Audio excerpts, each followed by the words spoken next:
We've achieved our goals with Iran. I hope they'll negotiate.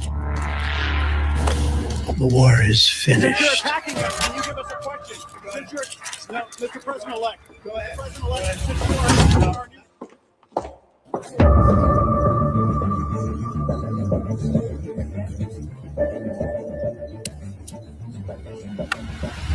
To the area.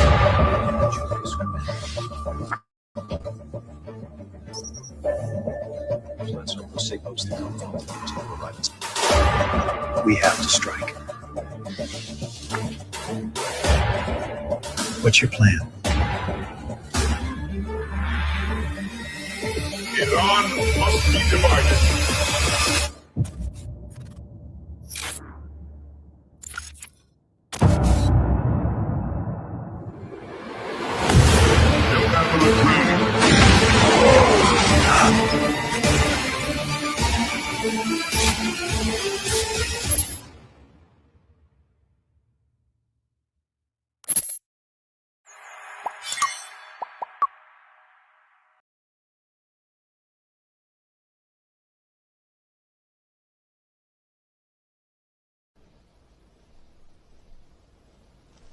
This is the world that you know.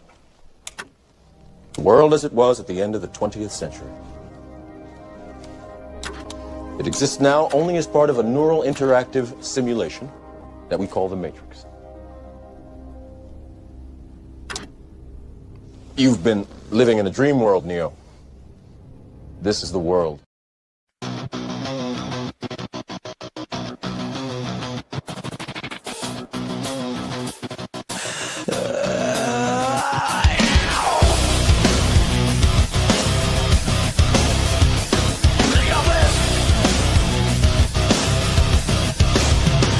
Cameras on, we're going live tonight.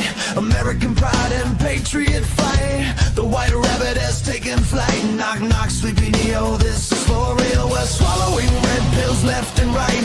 Come and overdose with us Tuesday night. They say we're crazy, say we've gone too far, but we're just truth seekers under the dome. Don't be mad at us, Google Chrome. They laugh, they mock, they think we're insane. Please just use your effing brain. This is the UPC where real Americans are standing up, taking control of the matrix we keep dying for. You don't like it, you can leave. If you wanna complain, call the damn 6 screens, cause we're already detached from deep state machines. They say we're crazy, they say I've gone too far, ready to drown us with feathers and tar. If you're still in our country, we haven't gone far enough. They love to hate us, thinking we've gone insane, but we could care less, they don't know our pain.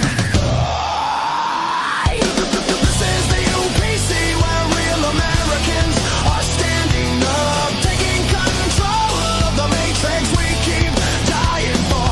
You don't like it, you can leave. If you wanna complain, call the damn 6 screens, cause we're already detached from deep state machines. This is who we are, we bleed red, white, and blue. We're never gonna stop Trinity. This ain't no place for sensitivity, not even worried about our credibility.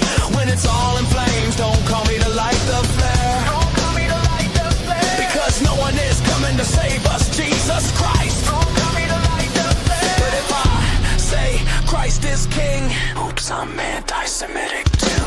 This is the UPC where real Americans are standing up, taking control of the matrix we keep dying for. You don't like it, you can leave. If you wanna complain, call the damn 6 screens, cause we're already detached from deep state machines.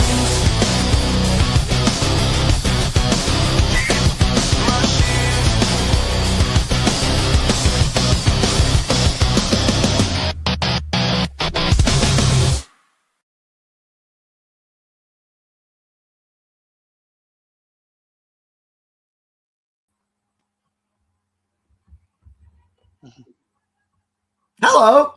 Yo, what's good? Yo, I'm so Okay, you so look, now it sounded great, right? You looked great.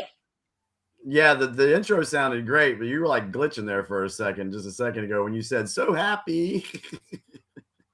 Oh, am I good? I'm good. You could hear me. You're You can good see right me? now. Yeah, you're good right now. Everything's good right now. So Okay, sounds okay, good. okay. sorry Oh for my the God, delay, that was great. everyone. We had some housekeeping that we had to take care of. Ooh, no, but the song gets you in the groove Yeah. because you already Yeah. know that's our pump up song. Like it pumps me up. I be screaming, singing. You already know how it is. Oh, I can put comments on the stage back. Yo, we're back in business, guys. So if anybody is new here, this is how the UPC used to look and function. Okay, before all that mess you saw 2 weeks ago. So this is how we used to look. This is like we're back in business. Yeah, we're streaming Oh and yeah. we're streaming on both channels again, aren't we? Oh Did you yeah, say- yeah. Yes, Okay. yes, you are live, Jimmy. Jimmy is live on his channel as well. I'm gonna post the link if anybody else wants to join us on the stage. We're back on StreamYard. So I think StreamYard is way better than Restream because Restream was horrible. Yeah. But you know, it is what it is. All right, guys, click What's that on the link if agenda anybody tonight, wants Ruby? to join us. Okay, yeah. So I put what you told me. Like I said, yo, what can I put as a title? Because I be blanking every week now. Because I'm like, yo, what the heck is going on? And I've been distracted recently with like drama behind the scenes. But making sense of current events with Jimmy, Beau, Beau. Okay, Beau, I am going to formally like include you in our our titles and thumbnails from now on. Like you're certified. I'm gonna be outside the friend category. Yeah, because I'm like, Jimmy, should I just like tell him like he's been so consistent and like here every Tuesday? I should just I'm gonna extend the invitation that you're that's like really nice, certified guys. UPC. Yeah, like You don't have definitely. to do that, but if you want to, that's cool. No, definitely. As long as you are here every Tuesday night, it's like the three of us from now on. It's me, you, and Jimmy now on. And Dave. Totally down. Hi, Dave. What's up, Dave? Yeah, it's you three and Dave. That's Dave's here. that's usually how it goes. It's just me, Nice. you Like, know. okay, hi, Dave. Well, this is your second week here. If you show up, I every know. week, I even got my come on. beer ready to go for this live stream. So Oh, look at You got the you beer. guys. I got the coffee. I Good forgot. evening, Leonard. And Leonard. What's up, Leonard? Yo, Leonard is an OG. He's been here for day one. Leonard, what's good? What's going on? How y'all doing? Nothing good. much. So, yo, thank God, Beau, I got the email up and ready. Thank God you emailed me because I was like, I don't even know what to talk about tonight. But your email came in clutch, bro. And the screenshots are hilarious. I have to show everybody. What Yeah. The special one. Jimmy Yeah. knows about it, Yeah. but the audience hasn't seen it. So I've got an idea, Ruby. This just hit me. What? Before we get into the meat of everything we're going to talk about this evening, let's talk about something real quick, just real briefly, that maybe a lot of people don't understand, they're not aware of, and it has to do with our health.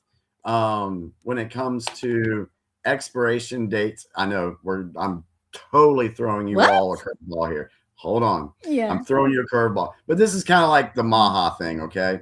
So the expiration dates on our food, who follows those?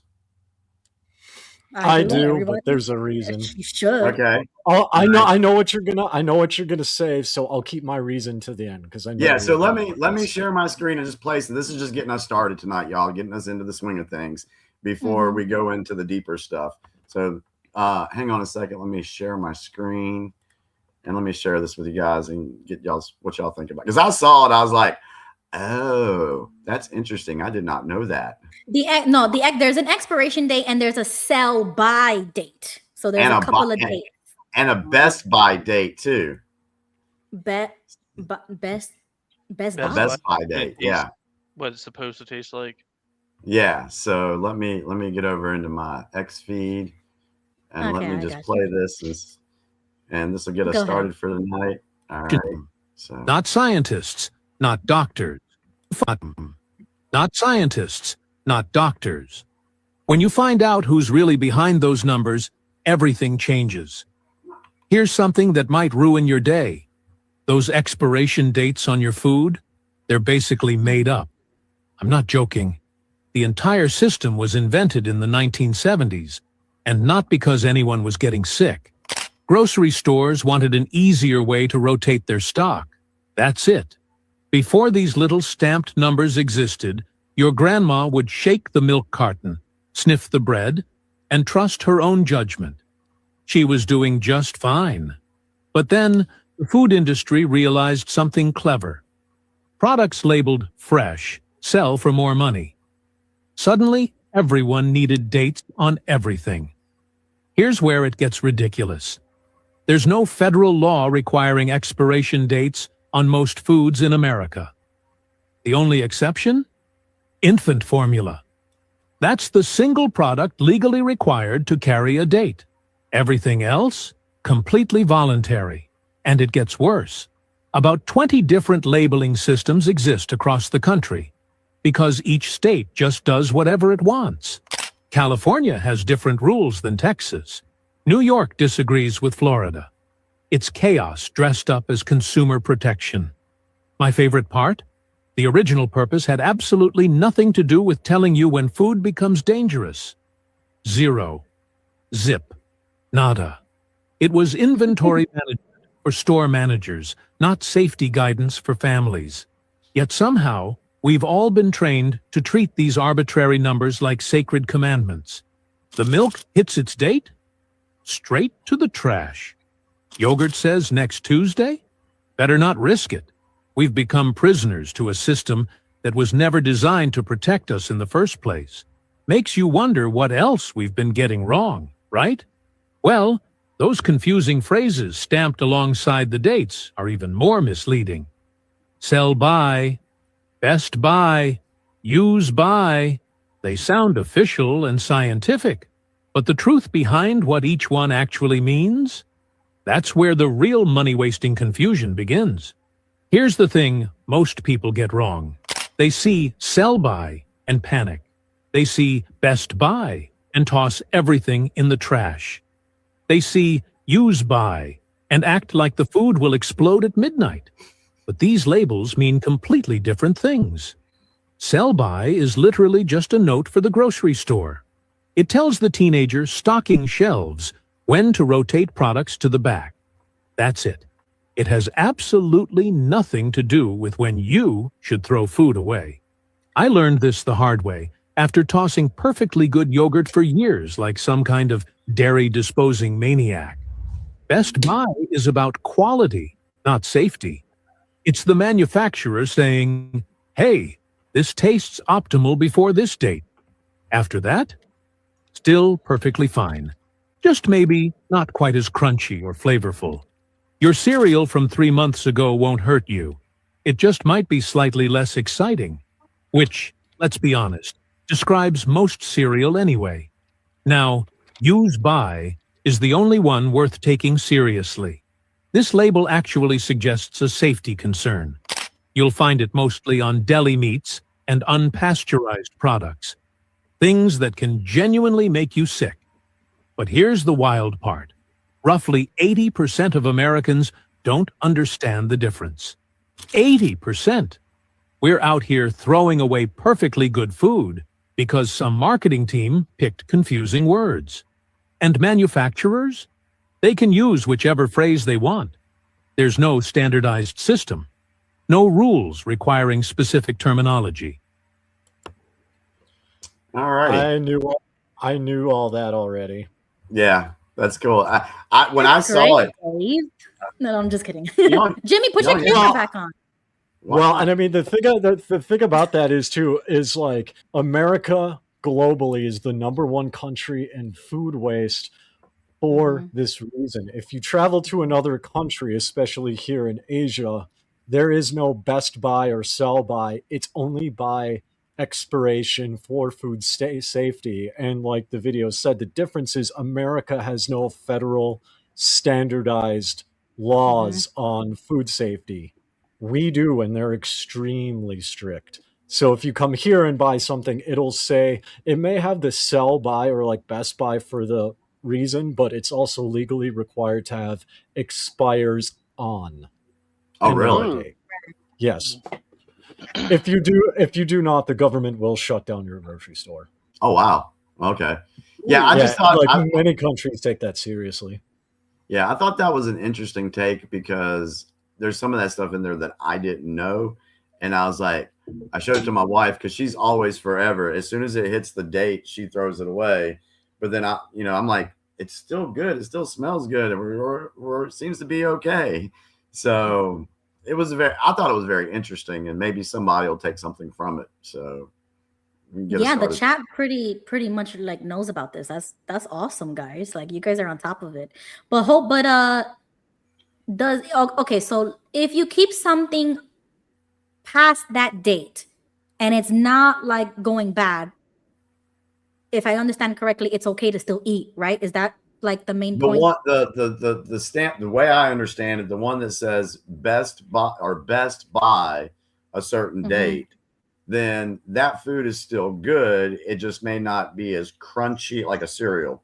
It may not be as crunchy. Okay. Or maybe the fruit berries, if it has fruit berries in there or something, may not be as soft. The quality is not as good. Think about think of like a bag of chips, and they're going to go stale at that date. Yeah, exactly. Yeah. Right. I mean, it's still edible. You won't necessarily get sick. It just won't be as like flavorful or as tasty or even as like nutritious. Right. Right. So that's all. We don't have nutritious food in America. We don't do that. God, no. You do. It's just extremely expensive, and it's locked away in Whole Foods by a bunch of hipsters. Yeah, pretty much. I walk through the grocery store and I'm just like, it's all poison. It sucks. Right. Everything in the middle sections is basically don't go there. Yeah. Yeah, but I mean, in my house, nothing really lasts that long, anyways, and there's no leftovers anyway. So as soon as we buy it, it gets eaten anyway. So that hasn't like really been a big issue for me. All right, so that was our health segment. Oh, sorry. Go ahead. Wait. There is another Maha moment. Did you guys see that RFK Jr. finally passed the no soda, no processed things, no candy, no like nothing of that sort for the SNAP benefits? Did that finally go through? Yeah. Good. Finally went through. I'm curious to see how that will. Yeah. I'm very curious to see how that plays out.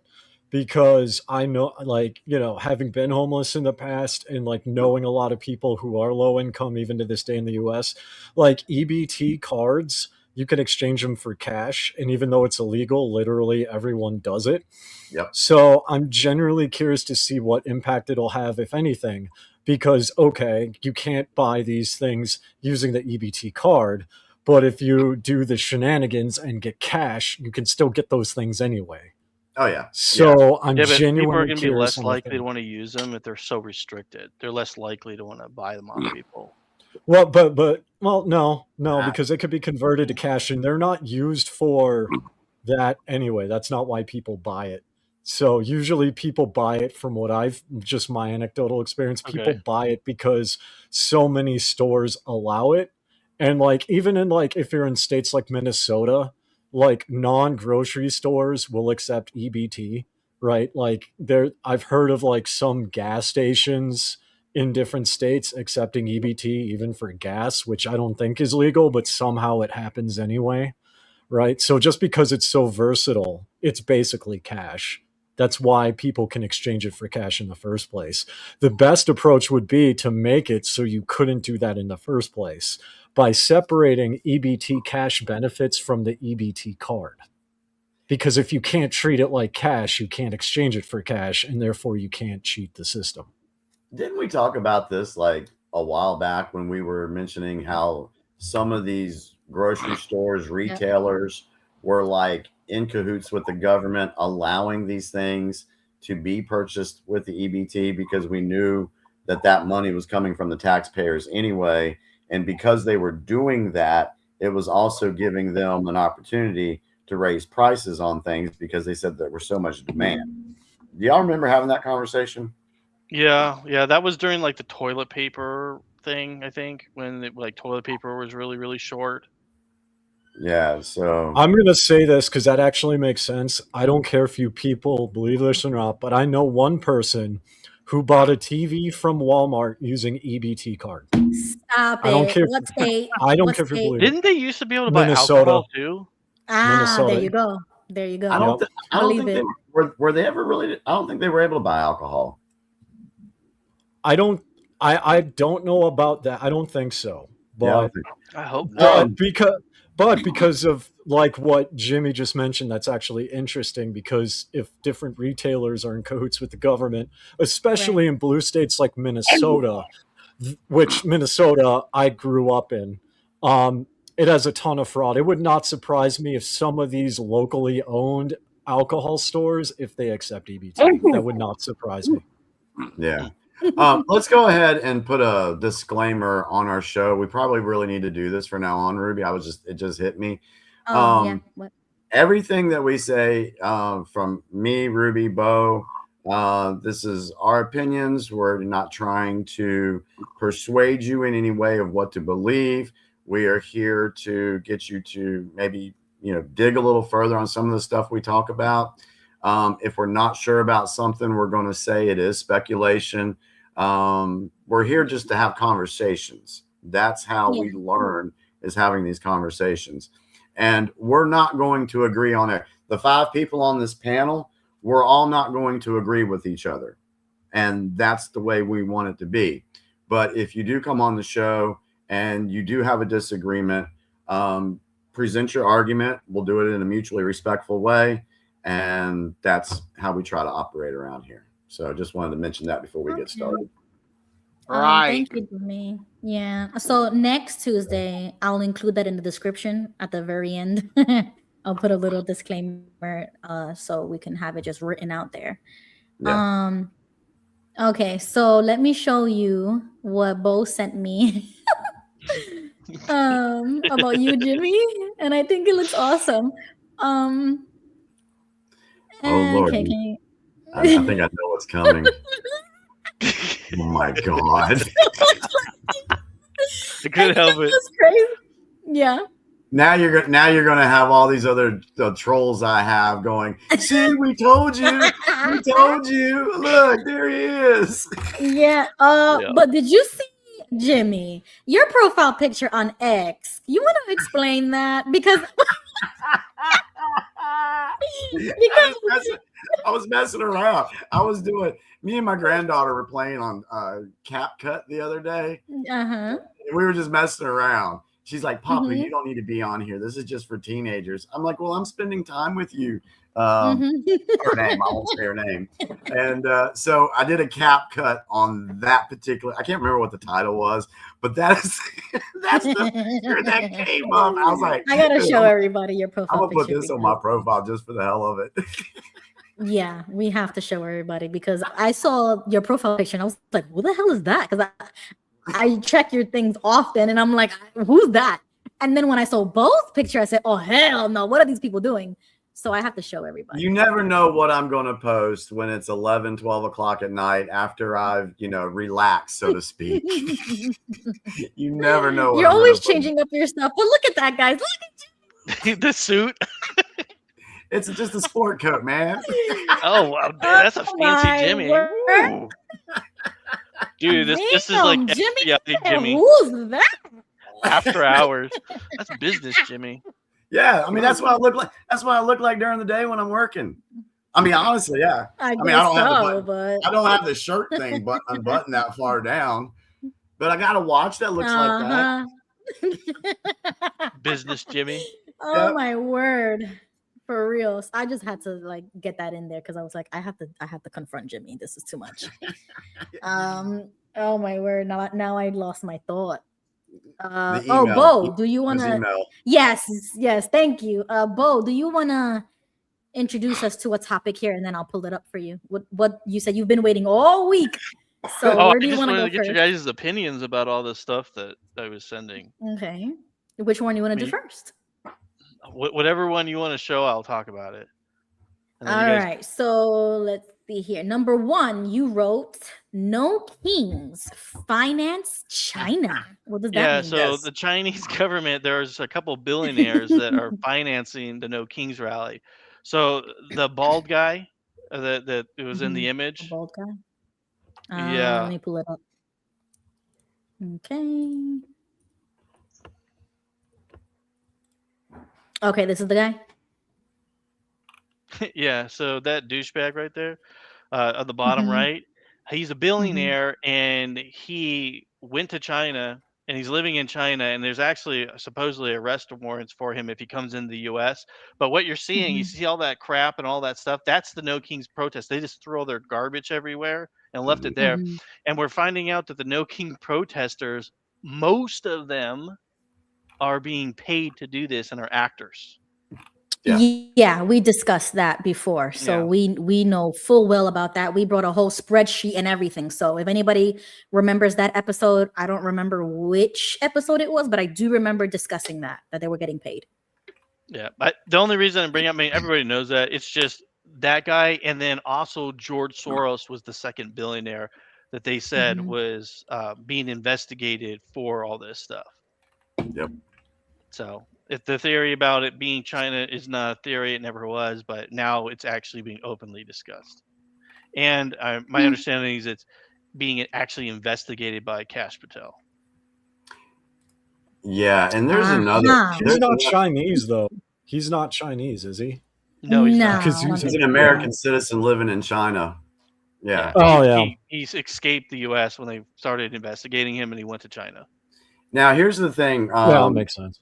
Here's another thing. So yes, these No Kings protests are being funded by those billionaires. There's actually, I think, 56 different organizations that have received money to push this whole thing. And there is a bigger picture to this, because if you ask the people on the street, just a regular day, why are they doing a No Kings protest? And they're like, well, I don't know. Mhm. We don't have a king here in the United States. I mean, if I remember correctly, I think we were told at one point by a certain president that if you don't go out and get insurance, you're going to be fined for that. That seems kind of a Yep. king thing to do. We also had a Yup. situation to where we were told, hey, if you don't get this thing in your arm, then you might lose your job, or you're going to make grandma sick or whatever. That sounds like kind of a kingly thing that they're doing. So nothing Trump has done would denote him as a king, so to speak. So this is why a lot of us are thinking that this is what's going on, because the Congress and the Senate aren't getting together and doing things that they're supposed to be doing for the American people. They're definitely not working for the American people. And I'll talk about that a little bit later with some other information I shared with Ruby this week. But they're not working. So what that's going to do, it's going to force Trump to make some executive decisions on some things. And so when he makes those executive decisions on some things, then that's when they're going to say, oh, look, he's being a king. This is a whole brainwashing thing that they're doing with this No Kings protest. Let me share a ex post from Clandestine who I really like. He explains it very well. He says, I never understood why the Dems started these No Kings protests. Trump has not done anything that could be considered authoritarian or tyrannical, but it just hit me. I don't think it's for anything he's done yet. I think it's for something the Dems know he is going to do. I think the Dems know Trump is going to use the full array of powers as POTUS, and they are preemptively establishing a narrative that Trump is a king. So when the time comes for Trump to go the executive route, the Dems have already planted the idea in the public's mind that Trump is a tyrant. This fits the Dems' modus operandi. They preemptively establish narratives and get in front of things they know are coming. The Dems have been the most accurate indicators of what is to come, but what they squeal about most. I think they know Trump is going to do something substantial, and this is their desperate attempt to capture public opinion and mobilize mass protest riots, when Trump makes his big move. What do y'all think about that? That's just basic politics 101. Yeah. Every side does it, not just in America. That's par Mm-hmm. for the course.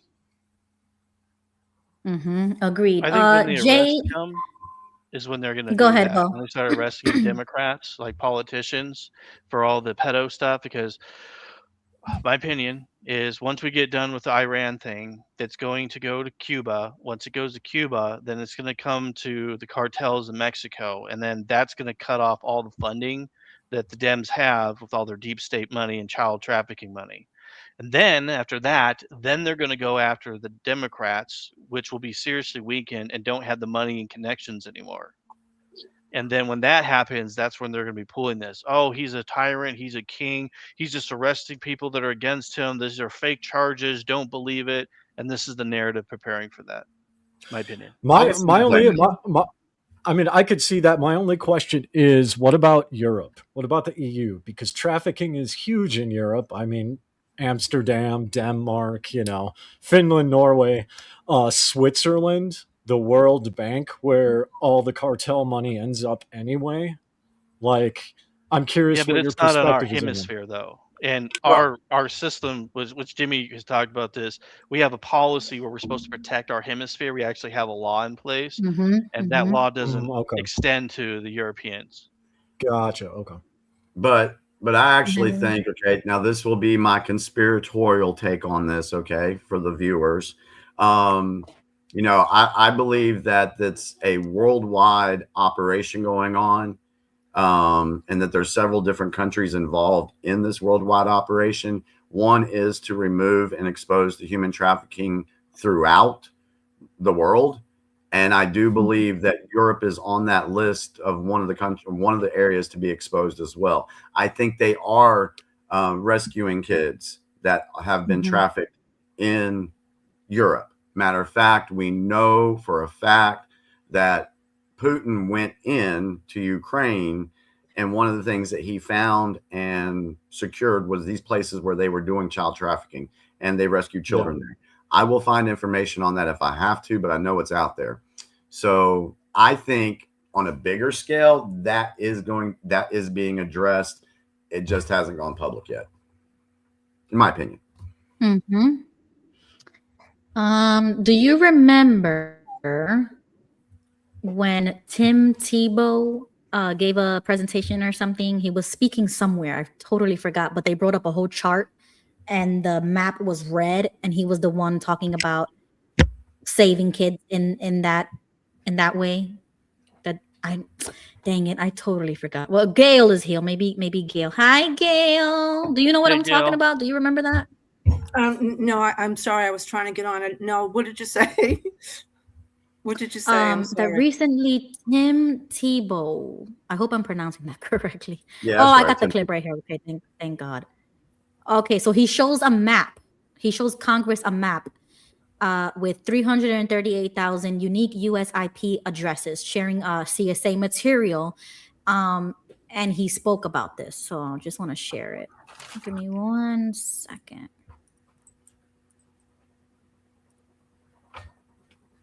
Every one of those red dot maps is a unique IP address that is downloaded, shared, or distributing child rape images, almost all under the age of 12. And that's just a 6-month screenshot of it. And there are over 338,000 on there. There's blue dots on there. You can't really see them, but the blue ones are the ones that are under investigation. In a sea of red. Isn't that a problem of what we're talking? Every one of those red. Okay, so I saw that recently, and since we had like the presentations going on, I forgot to like bring that up. But when I see stuff like that, that's what brings me more kind of hope that something's being done, at least here, because we talk about that a lot. Mm-hmm. And they're finally talking about it in Congress now. But why does it have to take this guy to do that? You know what I'm saying? Like, this should be something that's talked about regularly. You know what I'm saying? Well, like, they're not going to talk about it, doing, in my opinion. They're not going. The politicians are not going to talk about it because this is a way for them to, like Beau said, make money. It's also a form of control for the people that are higher up than the politicians to keep these people under their thumb. So they're not going to talk about it. They don't want people talking about it. But here again, it's now coming out all over the place, and people are definitely talking about it. So that's a good thing. Yeah, can I make a comment? Then, Can I Yeah, can go I ahead, add Gab. to all this? Mel Gibson and Jim Caviezel, is that how you spell it? The guy who was starred in Sound of Freedom. Yep. They're working on a movie right now, and it's going to be about all the children that have been trafficked with Jeff Epstein. Oh yeah, Oh, I'd be leery about wow. so the guy who did the Sound of Freedom, that's Tim Ballard. Would be very leery about him because I'm he leery is about under him too. investigation. I'm Yeah, I mean, aware. like I'm aware. I was a part of the Mormon Church, and the Mormon Church excommunicated him for for his adultery under his couples ruse thing. So while I think we all agree, and this is a point I want to hammer home here, we all agree child trafficking is bad and should be stopped. Right. My only point Yeah. is Tim Ballard should not be looked at as a hero. That is my Okay. only point. I agree with that. Agreed. Yeah. Is yeah. has he been accused, or has there been something with So his Yeah. well, not only is he being accused, but there's been his semen found on one of his employees' dresses that hasn't Oh, been gross. investigated. There's also a multi-level investigation into his orphanages, because what happened was he would quote unquote rescue kids and then he would bring them to his orphanages, but now no one can find the kids. Oh, nice. Holy Yeah. crap! Yeah, so So- and I am aware of that because Yeah. there's like this ex-Mormon chick that on YouTube, and she was really Nuanto, hardcore. Cara Burrell, she's one of my personal friends. I know her. Oh, I know her, that's Cara so Burrell. nice. Yeah, Yeah, because Cara Burrell. she was really digging into him back then when the Sound of Freedom came out, and it was Oh yeah. So that's how I know about it. I was made aware of it, and people were really trying to get me on that bandwagon as an XJW content creator, and I refused to do so. I was like, that's not my realm. That's not my cult. Like I'm gonna let them handle it because they know what they're talking about, and that's their former cult. Like the ex-Mormons got it. Like I was like, I'm confident they got I'm an it. ex-Mormon. Yeah, and I just Hey, want to say can I this. ask you something? Let me just say this and then go ahead. Because I go want to say, for those of you who who aren't sure about this, it's not just me and Cara Burrell that have talked about it. The Mormon Church excommunicated him, and he was high up with like Mormon apostles, right? He's related to a Mormon apostle, and he was excommunicated. Glenn Beck, who is a Mormon, flat out said he was wrong and presented like a whole series of evidence as to why. Right? The U.S. government is investigating it. So it's not just me and a couple other ex-Mos that are like against it. It's the actual church itself that booted him out. And it's the U.S. government that's investigating him. Geez, thanks for Right. that. Thanks. Yeah, because they're trying to paint it as a witch hunt, but I mean, I got two questions about this. Go ahead, Beau. Go ahead. Okay, so first one about the Mormon thing. So when I had my presentation I did a couple weeks ago, why do Mormons have those golden bulls in their temple? Is that true that they stand for the 12? They tribes of do. Israel? So the golden bulls, yes, they represent the tribes of Israel, and I'm assuming you were talking about the baptismal font with like the Yes, font the look under. like. Yeah, that's the 12 tribes of Israel, and a lot of that is used for what are called baptisms of the dead or proxy work. So basically, like a temple worker or like a missionary would take an active member like me, and I would, instead of them baptizing like a literal dead person, they would just say the baptismal rite with the name and baptize me in their place. Because the belief is that by me doing that baptism on their behalf, in spirit prison, some angel's going to go somewhere now and minister to that specific dead person. Why is it a golden bull, though? That's what I don't understand. That has to do, I think it's a mixture of masonry and just the tradition of the ancient Israelites, which I'm not too familiar with, but it has to do with like the history of the Israelites. I know that much. Because like a golden bull in their tradition is a symbol of ball. Yeah, that's Yeah. true. And that's There why I was are, like, why that's weird to me. So with that being said, I'm not arguing with what you're saying, Dave. Oh, yeah, But yeah. the thing I want to point out is the Sound of Freedom guy. Do you guys think that? Because I'm just finding this out. I didn't know that. I'm not saying it's not true or not. If it is, good. Yeah. Hope they get him. But do you think that maybe he's being set up because he made that movie and they were pissed about it? No. And the reason why is because on Cara Burrell's show, I forget his name, cool dude. I talked to him a couple times, but the man she has on was Tim Ballard's partner. Oh. And he goes into a deep dive about conversations and texts and documents that he and Tim had. And there are other people within his own organization that have accused him and are exposing these documents and things. So it's not about the movie. It's about, what Tim has done after the movie. Nobody cares about the movie, right? And the main punchline of it all is the people that are accusing him, they joined because of the movie. They thought he was doing something good and they wanted to be a part of his organization. But then they were allegedly abused. They also were wondering, hey, we got documents of Tim Ballard allegedly bringing these kids to this orphanage. Why are they not there now? Right? So it's completely unrelated to the movie with the allegations and things like that. This didn't come out until way after the movie. Yeah. Yeah. We So lost, a point. Sorry, we lost Leonard and Joseph. I was hoping to get to them so they can comment on this. Oh, Joseph, you have some background. You have to mute whatever. I'll mute you now again, Joseph. Yeah. So Leonard hopped off. If you need to come back on, it's already pinned on my chat. Joseph, just take care of your background noise. And really quickly, I'm gonna put the name of one of the other ex-Mormon YouTubers, Alyssa. I forgot. Grenfell, Alyssa Grenfell. Yeah. So I know so much about Mormonism because of her. I was binge watching all of her videos, and then that's how I knew about the other girl. What's her name? The one that we just spoke about? Cara Burrell, Nuance Ho. Cara. Okay, Cara if somebody Burrell. could find her YouTube. Let me do that. Yeah, allow if you can, me, please, because she has follow like a her. username on there. Yeah, she has like a different handle. Can I just make Mhm. a correction for everybody? And I don't mean to change the subject, but I just want to make a correction on this. As far as EBT goes, there's a SNAP part of it and there's the cash part of it. You cannot use the SNAP benefits to purchase anything on Walmart. I mean, you can buy food, but you cannot use your EBT card to buy electronics and so forth. And with this cash benefit, you can go to Dollar Tree store, Walmart, and Amazon, but you cannot buy liquor. You can't use it for gas. I have an EBT card, so I know what I'm talking about.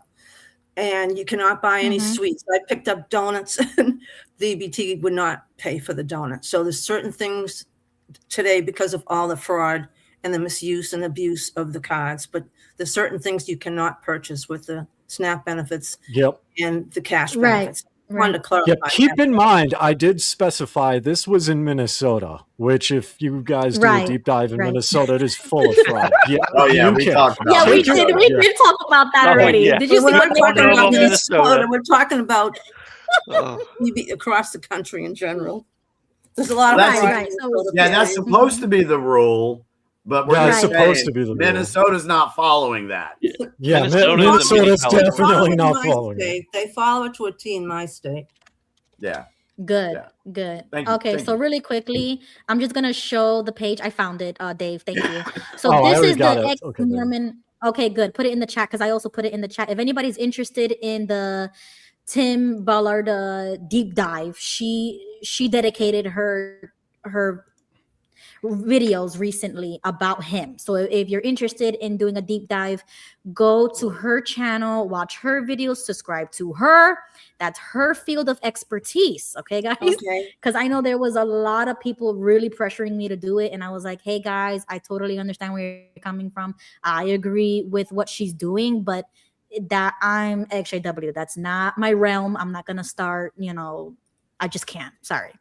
And then Alyssa was the other ex-Mormon. She talks about the religion in general, Beau. So that this is for you. My recommendation for you, Beau, is to look at this ex-Mormon's channel.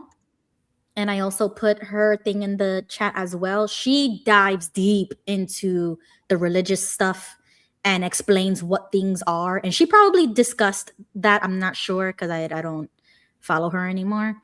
But if you're interested, go follow her. Okay. I appreciate that. Yeah, I have a buddy who's Mormon, but I don't really talk to him anymore, so I can't really get information out of him anymore.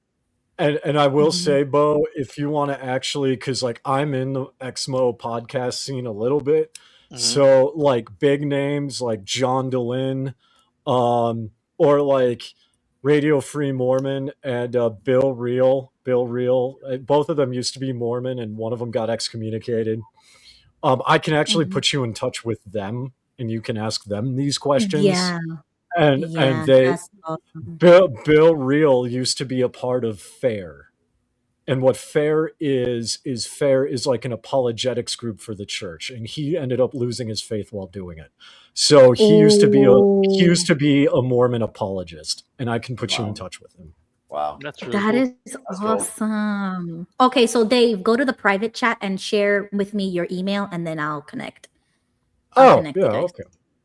Okay, yeah, this is cool. I know we went a little off topic. Sorry, guys, but that was awesome what just happened. That's how panels work, yo. Yeah, I know, and it's live too. So I love the interaction with you guys. Okay, so that was really great. Let me see. Let me go back to Beau's email because that's where we were talking about.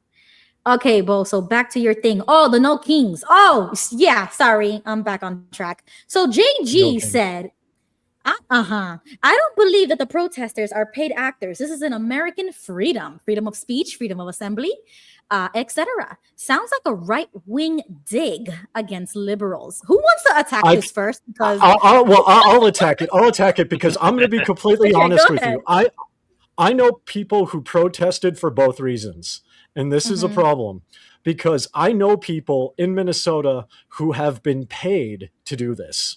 Right. I also, excuse me, I also know people who I went to high school with that went to the No Kings protests in Minneapolis, not because they were paid, but because they had personal reasons to. One of them actually knew Renee Good.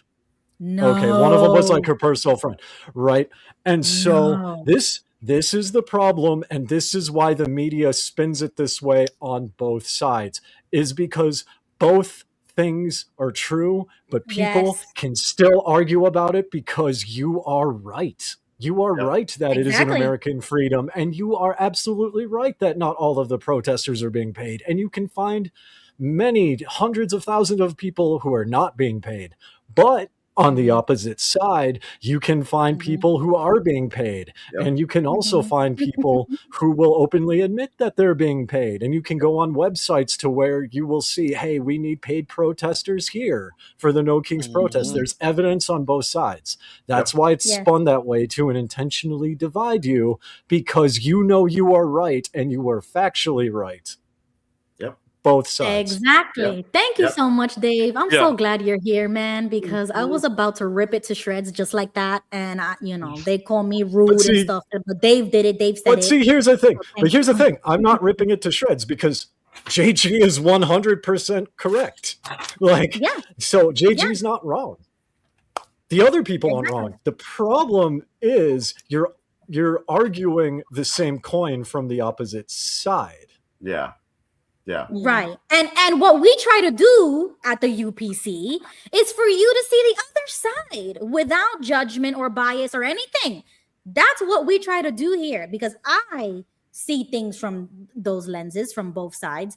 And we already discussed this. You see, this is the thing that gets me, is that we already had a whole episode about this. We brought up the spreadsheet, like Jimmy, like we really did that, Jimmy. You know what I'm saying? And it's like people still want to say, oh, well, this is just something else, X, Y, and Z. There has to be a reason. Like, we talked about this. We showed how it is manufactured. Yeah, and we showed the evidence of, the people that were funding it and where these different organizations were getting money from and how that was flowing down to these protesters. We showed that already. I can't remember what episode it was, but yeah, there is money involved. Do you honestly think that they came up with these nice printed signs in 50 different locations all at the drop of a hat?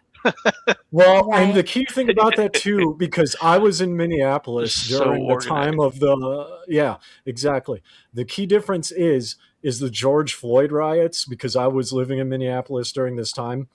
If you look at the protests of George Floyd across the country, they look nothing like the No Kings protests, because BLM was the only one that had any uniform anything. The protests in Minneapolis and St. Paul look fundamentally different than in even other parts of Minnesota, Mankato, Duluth, Brooklyn Park, all these different cities.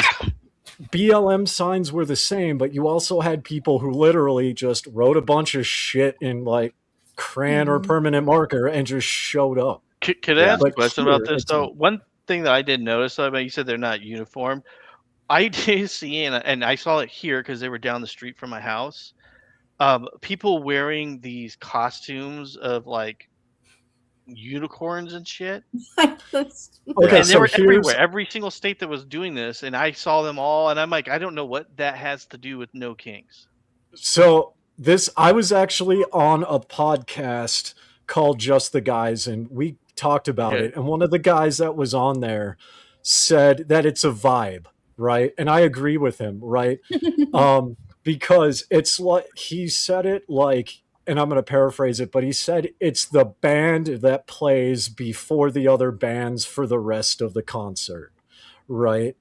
And like, it's a party, right? People are treating it like a party. Exactly.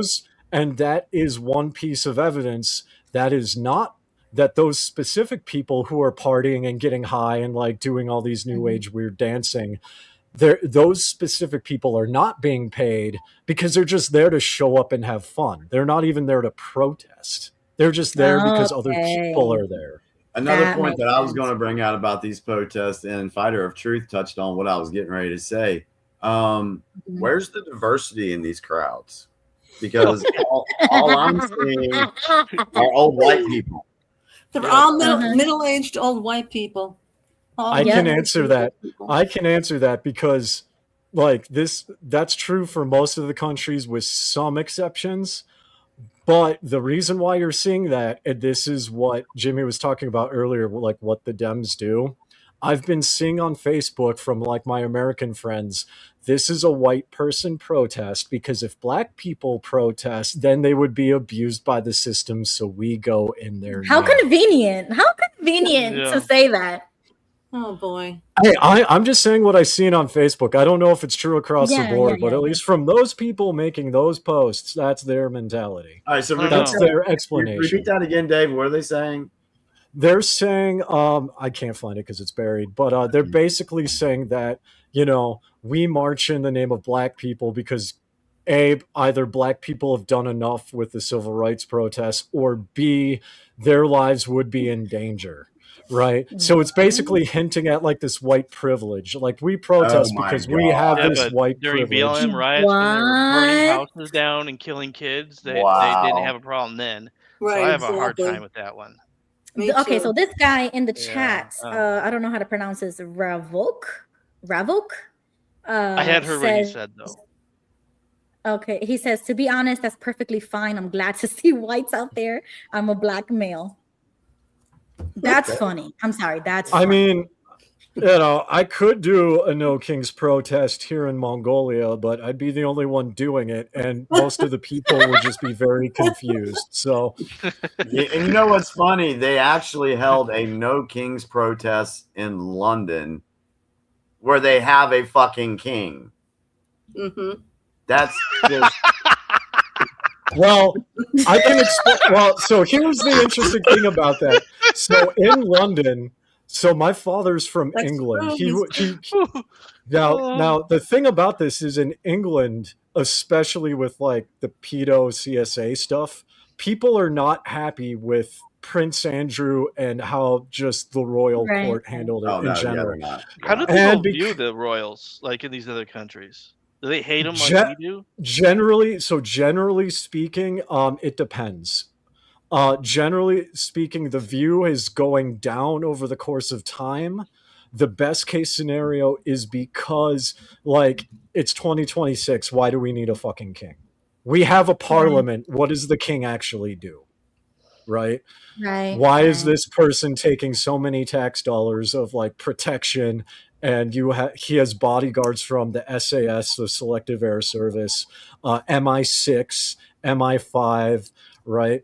So all that taxpayer money, a lot of that's just going to the royal family. And generally speaking, people don't like it. You do have a portion of the population who say this is our tradition, we should keep it, yada yada yada.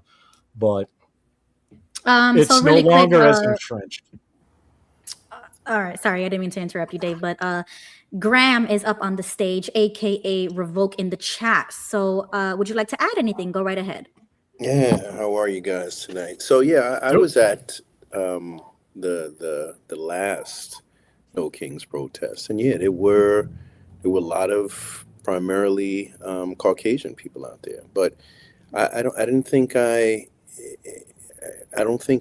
looked at it from that standpoint. I was actually glad to see that from a standpoint of that they were standing up for something, and that these, to be honest with you, these older white folks who, a lot of them are set. They have the pensions, they have their Social Security, and they've done well in life. You can tell, it's not a whole lot of poor people out there per se. I mean, I'm no judge of their financial backgrounds, but the fact that they were out there and standing for something when they didn't need to be out there standing for something, and they're standing for people who at the end of the day are also being oppressed. And whether it was for Black people who, and I hate to say it, some of my own people don't, we haven't done a good job of standing behind some of this stuff, because I think that we've seen enough and done enough and have gone through enough, and at times we feel like it's not going to change much for us anyhow, right? If we go back to the civil rights era and things like that, us standing out there and getting sprayed and attacked by dogs and beaten and all of that stuff didn't fare well for us. So I'm actually, it was actually kind of proud to see that these, older middle class and upper middle class people had rallied behind something that, that they thought was some injustice. So when we look at it and we say, whatever the comment was that person said, I don't think that's correct at all. I think that's more based around separation than it is around bringing people together and standing for what we feel or what they feel is wrong. Right. And that's one of the reasons that. Go ahead, Dave. And then I have two questions. Go ahead, Dave. Yeah. So I want to I definitely agree with Graham there, because I actually there's a difference between the George Floyd protests and riots. I actually went to the George Floyd protest because of obvious reasons. The Amish came out over I-35 and sung prayers, right? There was a whole thing there. So the Amish were there. The Amish don't leave. I didn't even know we had Amish in Minnesota, but they were there, right? So everyone came out on the fact that, and I think Minnesota got it right at the end, where there is a lot of corruption in MPD. I have stories of when I did drugs, and I can name police officers I did drugs with. But, there was no reason for Chauvin to kneel on a man's neck for 9 minutes when he's already down on the ground. He's got fentanyl in his system. He cannot resist, and there's cops around him. There's zero reason for that. And everyone saw that. The sad part about it is people look at the riots, and if you look at people who are engaging in it, a lot of it was teenagers. A lot of it was just teenagers from the community tearing something up. There was a person who died in the riots. You guys might remember this, but I think it was on Lyndale Avenue. But there was a liquor store that was on fire, and he went inside that liquor store to steal liquor that was on fire. Okay, now I do not support looting at all, and it is tragic because a human life was lost. But at the same time, if you were raiding a flammable building that is already on fire to steal something, you clearly don't care about the protest and therefore should not be included with the protest. Right. Right. We get that. And we have already made that distinction already on this show. So we totally get that and agree with you. Jimmy, before I ask Graham my question, would you like to say something? Go ahead and do your 2 questions, because I got a couple questions I want to ask Graham. Okay, cool. So Graham, if you don't want to answer, that's totally fine. No, feel free. I'm just okay. Just curious, where on the political spectrum do you identify with? I don't identify with either one. I'm very neutral. I want to focus on right, not wrong. I want to focus on what's fair, what's equal, what's just. If Obama was doing something that I thought was wrong, I would be the first person to call him out on that. And I think that standard should be held to both accounts. We shouldn't be, even as Americans, we are Americans. It shouldn't be held to a political party where we just close our eyes on what we see is wrong. And even just to jump in it, I've got friends who are who call themselves smart, and I'd like to say I'm proud to say I'm not that sharp, and I say that only because I think people who think they're too smart are the ones who may get hoodwinked by some of the mess, because they don't think that they think they're too smart to have fell for the con and the game, right? So now you see people like Alex Jones who are now saying, well, Trump pulled this one on us and that one, and Candace Jones, who was all behind Trump, and Marjorie Taylor Greene, who was stomping for. Why? Because they thought they were too smart. They thought that they could never have been manipulated by a one man. And now they're so-called waking up, and they're like, whoa, okay, we fell for this, but yet they won't fully even acknowledge that, right? I mean, they get to a point where there's that red line, but they don't go all out and say, man, this guy is a con man. He's a this, he's a that, he's a child molester. They won't go there that far, for hopes that there's some redeeming quality, and that who wants to admit that they were wrong. Right. So let me ask you. It's safe to say it'll be safe to say that you're moderate, right? Because you said neutral. But do you vote? And if you do you vote blue or red or third party? No, I don't vote. I don't vote. Okay. Thank you, because that was gonna be like my intro. Well, Ruby, I came up in the same. I've been on a few times with you. We've came up in the same religion, so I go back to I don't vote, and even if I did, even if I wasn't in the religion and I wasn't that deep in it, I just I wouldn't. I really kind of stay neutral, and whether that's good or bad, I don't know, but I kind of stay neutral. Okay, yeah, that was gonna be, because that's like my disconnect. And if you watch me, you've probably heard me say this before, but if you don't vote, You're how do right. you think that there's going to be any You're right. change? You're So right. if You're you right. do attend You're this right. protest, like great, I'm all for that Yeah. participation and like to let your voice be heard. You're right. But it's like, You're right. what is it for? It's No, done you're in right. vain, You're right. honestly, You're right. because you're You're not voting towards a change. You're not a part of that change. At least you're You're doing right. it in practice, in person. Like No, you're right. totally You're right. applaud you for You're that. right. So Well, that was going to be like my connection for you to I'll say this. encourage you. I'll say this. It doesn't. I wouldn't vote based on right or left. I would both vote on who I thought was a good candidate. You know, I mean, I like Massey. You know, Me too. I love him. Yeah. I've liked Bernie Madoff. Not Bernie Madoff, Bernie Sanders. You know what I'm saying? I've liked, you know, slight difference there. Yeah, word. Like, that's a huge difference. Well, Bernie, when there was the other choices, right? So when he was running against Hillary, I would have taken Bernie over Hillary. Me too. Me too. Oh, I would have done Andrew Yang. I was obsessed with Andrew. If anybody remembers Andrew Yang. I would have taken Andrew Yang. So, you know, it's not based on, it's based on, because if I'm for our United States, I want to make sure that we are covered in every way so that we can win. And so when you talk about America first, what is that?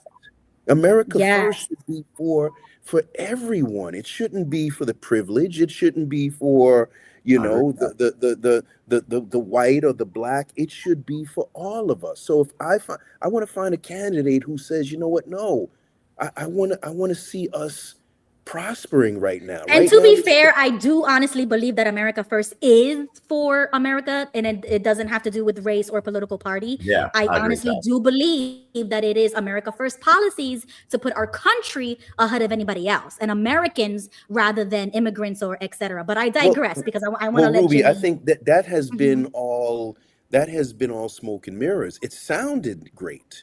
And I think that it has not been done in practice, to be honest with you, Graham. That's what I I'm have saying. yet to see America First be that's fully exactly implemented. what I'm saying. It because sounded MAGA got in the way, honestly. And we worked on people's fears. We worked on emotions. We worked on insecurities. We worked on a broken system.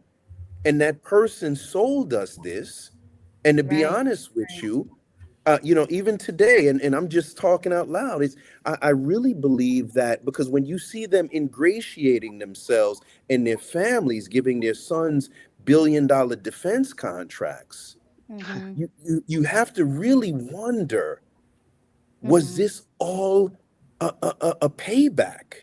Was this all a scam? Because there's no, at this point, you know, once again, I'm not on any side, but just looking at it from a standpoint, at this point, there's no even shying away from the fraud and the corruption that's going on.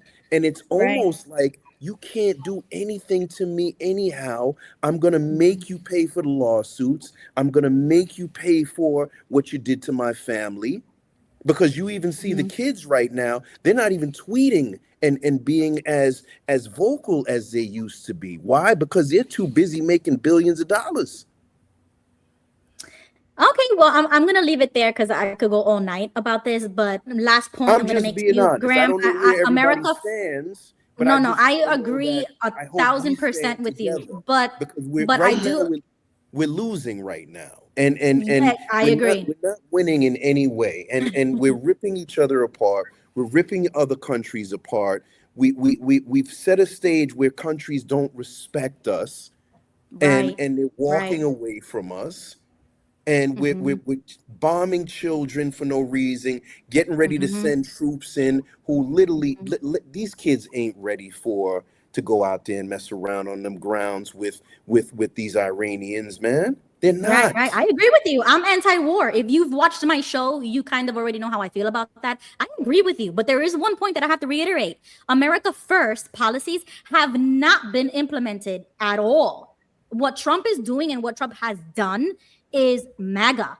And that's why I'm not MAGA anymore, because I do feel betrayed by Trump and that whole movement I'm disappointed in. And that's why I switched to America First. And I do believe that America First is yet to be implemented. We're almost there, because I do believe that in Florida, at least, James Fishback, running for governor, has talked about America First policies for our state.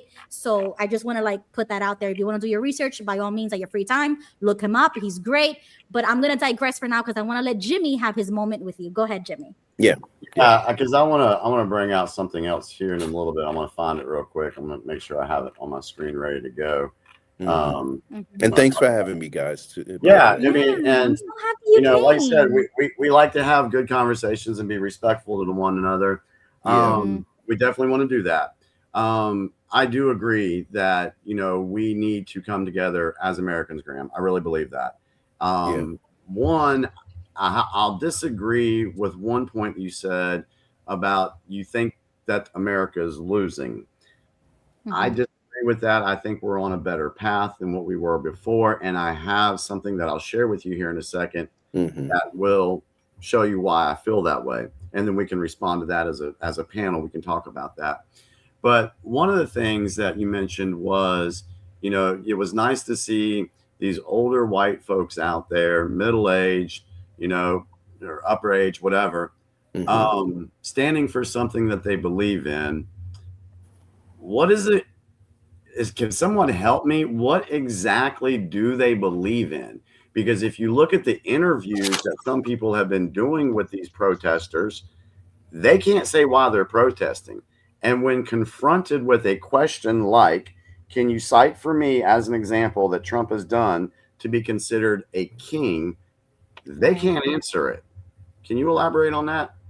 Well, Jimmy, I think we can, you know, we can go back and forth on that one. I mean, how many interviews have you seen of people at the Trump rallies who have no idea what they're talking about out there? They couldn't tell you the first thing that Trump has done or has implemented, or I mean, and it's actually sad, to be honest with you. I mean, so let me push back for a second, because you know, that's a whole whataboutism thing. No. Let me jump in. So okay. The thing is, and to be honest with you, I kind of feel like some of these people at this No Kings rally may have even voted for Trump, and I don't think they voted Democrat.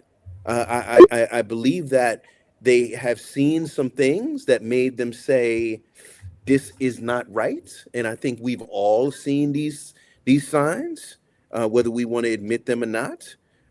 There's been signs. Can you give me an example of one? As far as what Trump has done, I mean, we can, Jimmy, we can go back to grab him by the pussy. You know what I'm saying? We can go back to. Okay, so let me. As a I got something to say too, but go ahead. Yeah, as a president, what has he done specifically that would be considered as a king? And my throwback on that is when Obama was in office, he told everybody that, hey, we're passing the Affordable Care Act, and if you don't buy it, we are going to penalize you. Yes. So can you explain to me something that Trump has done in equivalent to what Obama did that violated the Constitution? Well, I can't look and say what he has done to violate the Constitution per se. I think there is a plethora of things that they will look to impeach him for very soon. I'm sure they will say he's violated constitutions. I think that aren't we in a so-called skirmish right now that is really a war that didn't go through Congress, didn't get approved through Congress? I hate to push back on you with that, but every president has done military actions and haven't gotten congressional approval for them because it's in the War Powers Act of 1973. They can do certain things without having to go to Congress. Now, if they go to a full-on war, there's a certain time limit that they have to do it, but they can't go to Congress if they have what's the one I'm looking for? If they have evidence showing that the United States is getting ready to get struck in, let's say, 9 hours, the military has to take a decisive action against that. They can't go to Congress and be like, hey, we got a missile coming in. Can y'all get together and vote whether we can go after these people or not? A Okay, president. let's look at a few things here, right? We looked at in 2021. We looked at Trump urging officials in Georgia to revisit the vote counts. In a recorded call, he asked Georgia's Secretary of State to find votes. Okay. That's one, right? All right. What have we found out since then? What did we find out? Yeah, what have we found out about Georgia just recently? Just today, it was announced there were over 17 ballots or 17,000 votes that did not have a corresponding ballot to go with it. I didn't read that one, but I mean, Yeah, so but that's still after Same thing in Arizona. Yeah, same thing in Arizona. Yeah, correct. So what Correct. Trump was doing, in my opinion, he was letting folks know, hey, we know you cheated. You need to find this stuff. And everybody got on board with, oh, Trump told Raffensperger to find the votes. Oh, he's manipulating the elections. Again, that's the mainstream media gaslighting people to put it in their heads, just like this No Kings protest, that, oh, Trump was trying to overturn the election, when we have documented evidence now, and it's been coming out heavy for the last 2 months, that there was corruption and cheating in the 2020 election. Can I jump in real quick? Can I jump in real quick? Yeah. Okay, Yep. so I see what Jimmy's saying. I see what Graham's saying. I want to backtrack a little bit to the question of why do people not know at the No Kings protest why they're there, as well as what Graham was getting at. Why do you find some people who don't know why they're at a Trump rally?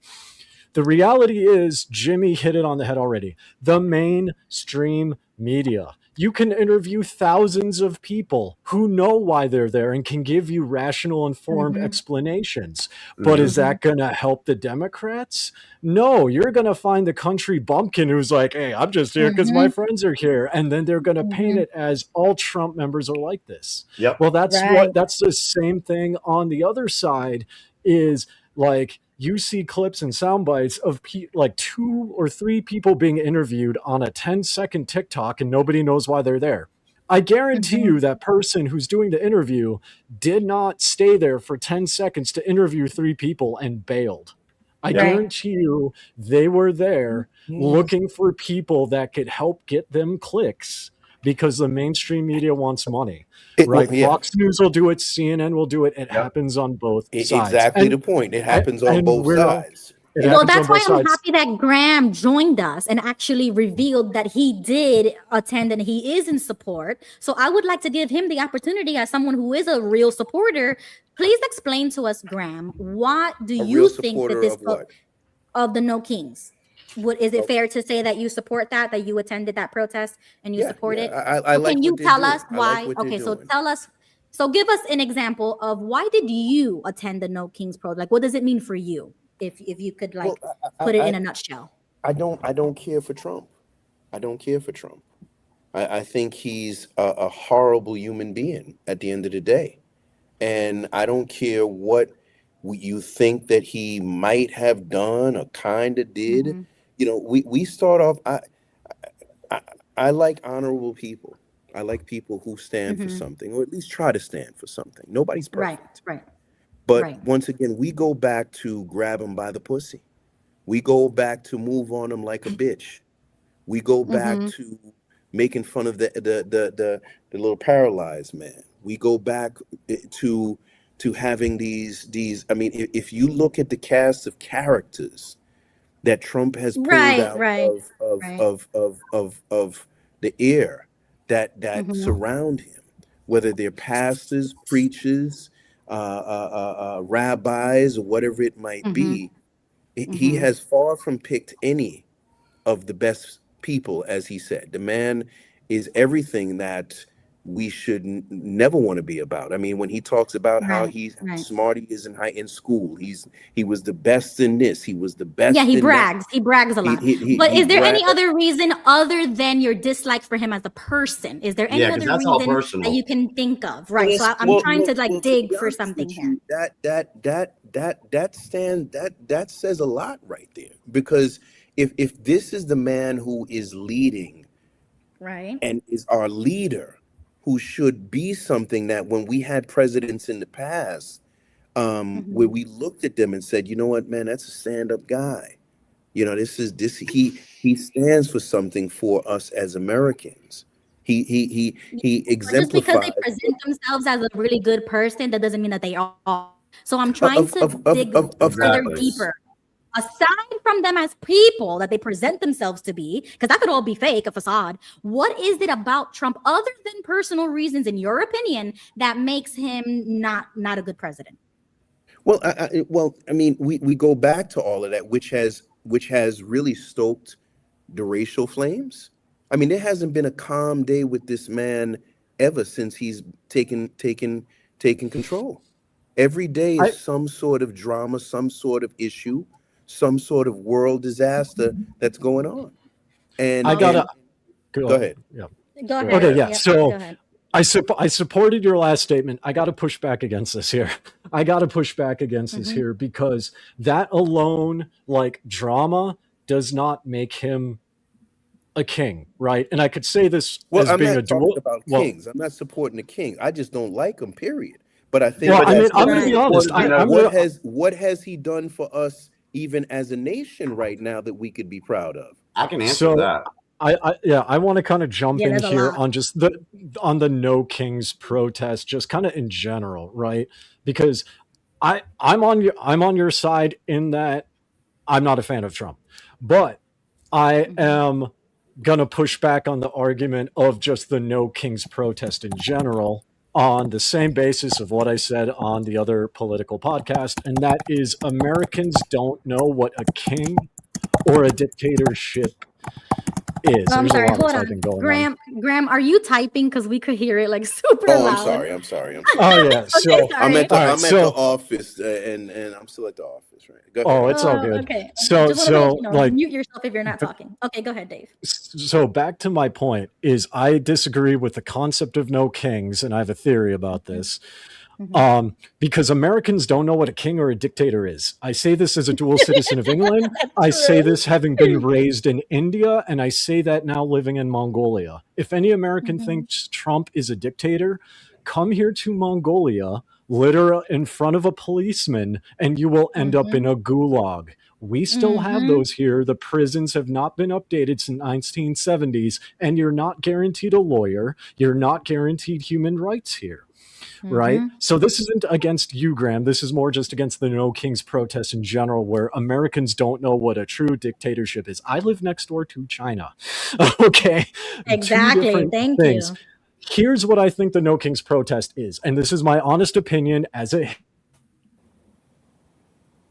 Oh, Lord, what happened to him? Oh, you glitched, Dave.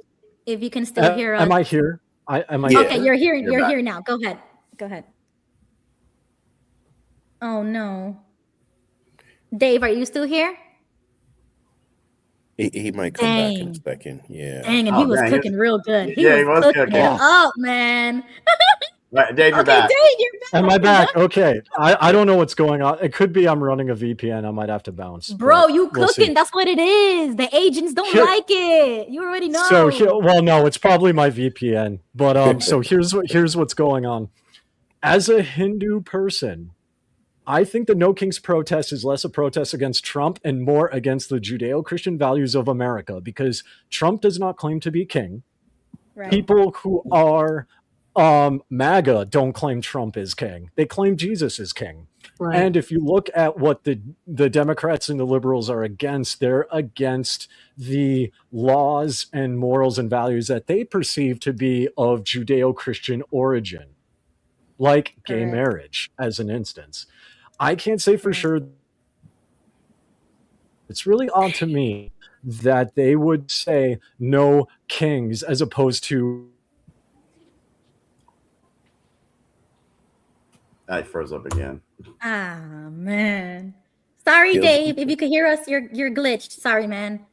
He'll come right back. He'll come. Dang right back. it. But you know, let me jump in 1 second. And while and I understand his point, and I appreciate his point. Right. Trump would love to be king. He really would. And he has said things of that nature.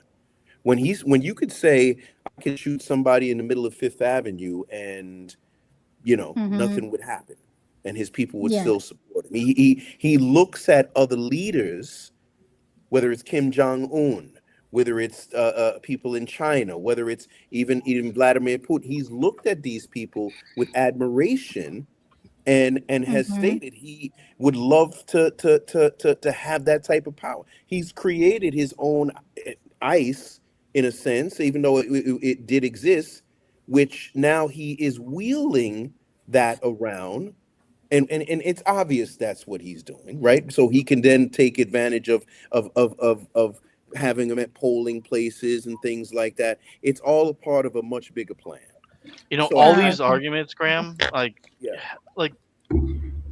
I respect you coming in here and sharing this with us, but they're all AD Pomlin arguments. You know that, right? You're attacking a person's personality and not his actual Policies. behavior, like what he's actually Right. doing and saying for the country. Because saying that, like for the ICE agent things, Barack Obama, every president has used ICE, and there has never been an attack on ICE agents up until Donald Trump was in office. Correct. Thank you, Yep. Beau. Correct. Well, Beau, Correct. they weren't running around grabbing people out of the Yes, streets. they were. Yes, Yeah, they they were. were. Millions, They were. 3.2 were. million I'm trying not people to be under rude, Obama. but these are, you can look these things up. These are government records. So Yeah. They're you on can say YouTube. that- I will say they're on YouTube. There's a CNN documentary from I think 2018 or 2019 that I was actually watching. And a CNN camera guy is in a vehicle with a bunch of armed men who literally kick down a door and drag the dude out onto the street. They do raids. You can Yeah, even watch it there on was mainstream media coverage actually glorifying ICE for what they were doing under the Obama administration. They were right. There's actual video of that. They were praising ICE for what they were doing. And are you okay with that under Obama? Yeah, if you're illegal, Yes. get out of the country. Yeah, exactly. Get Like out. you do. Okay, Graham, I'm just going to ask this question, and you don't have to Yeah. answer if you don't want to. Do you know how many people Donald Trump has arrested, or you have any idea? Like, have you seen the media where it talks about how many we've taken out? I haven't looked at the total Okay. as of late. So, yeah. with that being said, do you know the percentile of who's been taken out that was a rapist, a child molester, or was involved in actual serious crimes? Do you know what the percentile is? No, I'd love to know. Okay, it's 74%. Mm-hmm.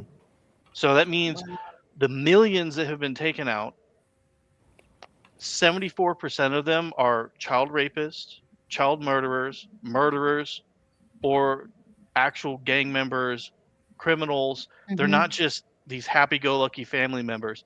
74%. Yep.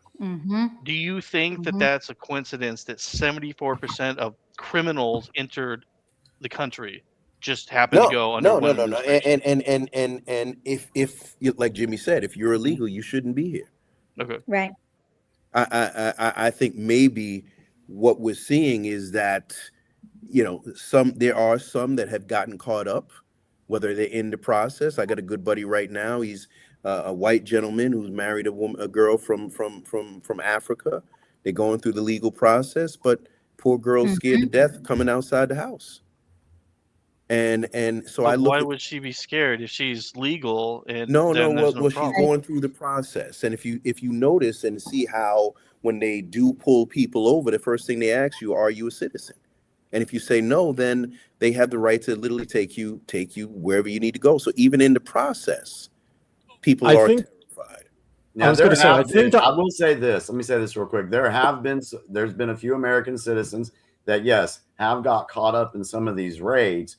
And that's what the media will tell you. But the media won't tell you what happens when they get back to the station and they do the investigation and find out that this person has legit papers. They are an American citizen and they're let go. You don't hear that. Yeah. Right. And Well, that's and the I'll say difference. this. Oh, go ahead, Dave. Yeah. I just want to make this point real quick because I have my F1 residency in my phone, right? I went through the legal process here in Mongolia because I'm married to a Mongolian citizen. The way the U.S. does it, Jimmy Bell is right. Yes, there are horror stories, but you don't hear about how it generally works. I overstayed my 90-day visa when I first moved here, by like 3 days, right? 2-3 days. It wasn't anything major. The difference between America is they will work with you or they will let you go. What ended up happening was we got a phone call and a visit from local law enforcement saying that I overstayed my visa, never mind the fact that government buildings were closed during the holiday Naadam, right? So I had to go to the Mongolian embassy. There were armed guards with AK-203s, and they say, you have 10 days to leave the country and come back, or we will make you leave. Right? Nice. Now, America, and that's for overstaying a visa accidentally. I don't want to think about what happens to people here who come in illegally, right? And I do agree with Graham as well to a point that there are horror stories and there are ICE agents who are committing crimes against people that should not be ICE agents. That is also a thing too. The problem is the media is going to spin what gets the most clicks in their favor and push it off as either Trump, ICE is 100% evil. Look at all these bad things. Or they'll spin it and say ICE is 100% good. The reality is it's much more murky, although it's kind of like this necessary evil, right? Personally, I think if someone overstays a visa or they get kicked out, there shouldn't be these warehouses for them. Just squash them on a plane and kick them out, because it's cheaper on the taxpayer money to cram these people on a plane and fly them out the same day than it is to house them for 8, 9, 10 months. Yep. And when they're flown out of the country immediately, bad ICE agents at these warehouses can't abuse women and get them pregnant, which is also documented. Right. So I agree. Yeah. So Dave, let me ask you this. So once again, as a leader, there's good being done by certain organizations, and there's some things where I would love to see that leader who's at the top address these things in ways where we can feel a little bit more comfortable. And I say this because, once again, when you look at someone who was shot dead, who didn't need to be shot dead, and everyone underneath that leader and that leader himself has not said, hey, you know what, we really need to take a look into that. You know what, we didn't ICE is not here to be this or that. We're really here to really focus on these illegals. So when we look at that, and especially as a Black man, and I'm not pulling a race card, but Dave, I used to live in Orlando, in a really nice area, and I remember I would go walking, and I would wonder to myself what I would do if I was pulled over every time I would walk, because I was like, you know what, because it's something that Caucasian people or other races, they don't live with this every day. So especially when Black people see what's going on with ICE, we're like, ooh, you know what I mean? Yeah. I get that completely, because I spent a lot of my life in Minneapolis, and again, being a part of the George Floyd process. So I completely get that angle. I'm even familiar with the talk that Black parents give their kids, right? On what to do. Yeah, I'm familiar with the talk, right? You know what I'm talking about. Of course.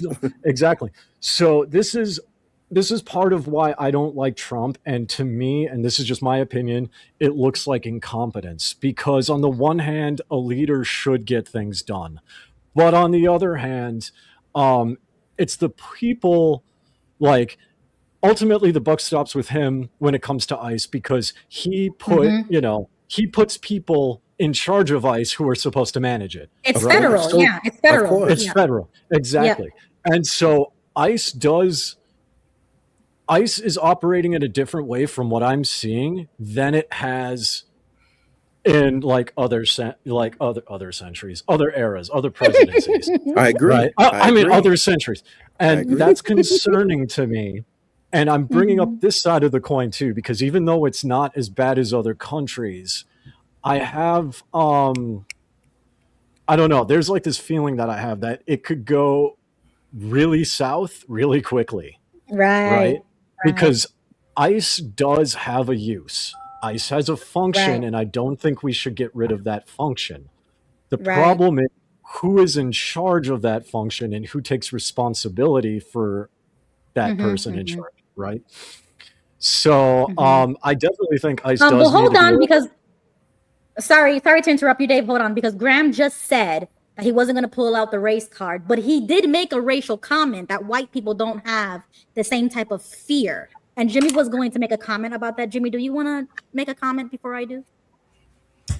Well, one, I don't think any American, anybody should have to have that feeling, or have that talk with their children. And Right. that sucks. I hate that. However, there is the other point of, has that been something that's been done to intentionally condition folks like Graham to feel that way? Right, fear mongering. Right. Yeah. Right. Is there some type of fear? I mean, look at the rap music. The rap music's all been, F the police, F this, blah, blah, blah, blah, blah. And we know through the research that we've done that rap music was actually put into the Black community by the CIA. We do know that as a way to desensitize that. So were they purposely doing something to divide the Black community when it comes to the relationship with police officers? Because it hasn't been done to other races. Why this one? That's a great point, Jimmy. And I'll let Graham and Dave come back to their conversation in just a minute, because on another different complete note, that comment about whether like the difference of life between whites and Blacks in America, I do believe that is fear mongering by mainstream media and stuff like that, conditioning people to feel that way. Whereas I would rather, instead of using race, I would rather say that the people who are living in that type of fear are the ones who are breaking the law. So it doesn't matter what race you are, but you will have that fear when you are breaking the law, because it doesn't matter what race you are. If you're a law-abiding citizen, you wouldn't have that fear. But the mainstream media wants to put it as, oh, the Black community is so fearful. And it's like, no, maybe it's because they're actually breaking the law. So I would rather keep race out of it and say what I just said. Anybody can jump. Go ahead. Yeah, I would too, because you have the ones out there saying, oh, well, this certain community doesn't know how to use a computer, or this certain community doesn't know how to get their birth certificate. When there's people in those communities like, yeah, I know how to use a computer. Yeah, but they don't talk about those things, So that's just, it's like a pick and choose thing of outrage. It's just ignorant. It's ignorance. It's ignorance to put a race towards a certain type of, even though it may be true. Like I'm not saying it's not true. All I'm saying is, if you truly don't want to use the race card, then I wouldn't even say white or Black. Well, I think I was kind of talking about why I'm not a big fan of the ICE tactic, especially, with the Christy Gnomes and, standing in front of foreign jails and taking pictures, dressed up, like some clown, and it just, and then once again, as so I wasn't committing a crime when I was walking in my neighborhood. You know what I mean? And but having that fear, even when I drive, I have that fear of getting pulled over. Can I say something just real quick? I just want to, when you guys continue this thing, you do know that 45% of ICE agents are not white. That's almost, it's pretty close to 50%. There's that too. Well, I've seen plenty, over the last few days in some of the airports that I think that, they're doing great job staging. But the ones that we've seen grabbing folks up and being does anybody know, like, Border Patrol or ICE agents by any chance? I don't know any. I don't. Because I do. Yeah, nice. Oh, that's cool. Oh, dang. You know what? I want to address something real quick from the comments. JG said racism, sexism, ageism, it's a real thing. We don't live in a fair and equal world. All those things, racism, that is something that has been engineered. It's been put on the people. Yeah. Sexism, same thing. Ageism, same things. These are things that have been perpetrated and put onto the people to divide us. That's what it is. Because I would say that out of this panel and out of the people on this live chat, that we probably agree on about 80% of things that should happen in our world. One being that we should have a fair and equal world. Yeah. All right. Yeah. So there's about 80%. So what we have to look at is like, okay, what are we divided on? What do we not agree with? Are we able to agree to disagree about this certain subject because we agree on a better life for everyone? I don't want a black kid to have a talk about the police. That should never happen. Yeah. But the question is, why did it happen? Why is it a thing? That's what we got to find out. And you can't say, no one can say, oh, that's Trump's fault, because it's been going on for decades. So who pulled that trigger to start putting that on the people? Yeah, who engineered it, and why did they engineer it? Thank you, Beau. Yeah, and I agree, Jimmy. We're probably even a little bit higher than the 85. Could be, that you say. I think we're probably maybe around the 90s. That if we all really just want to see us do well, take care of our families, focus on health and being able to see our neighbors do well. I think we're closer to that, and rational people would believe that. And I think that I do, but I do see some serious division from, I hate to say, some of these leaders that. Well, you got to remember. Sorry, Graham. You got to remember that a lot of the division that we are seeing from our leaders is, like Beau said, it's engineered, it's organized, it's been designed to keep us divided and for them to be able to maintain control.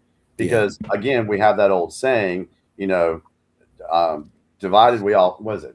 Come on, somebody help me United out. we stand, divided United we stand. United we stand, divided we fall. It starts getting late, and I've had a long day at work. Sometimes I was going to say, how did I in Mongolia get faster than you in America? Come on, dude. Yeah. So I said it. I thought Genghis Khan was the one that famously I don't know did who that. said And it. then he Somebody did the whole find out who said arrows it. breaking thing. Sorry. But hold on. Did you guys, Jimmy, go ahead, because I'm gonna go to a comment. Go ahead, Jimmy. Yeah, and then we need to switch gears on something. Let's get last thoughts on this. So, Graham, I for me personally, I don't care if someone despises Trump. I don't care.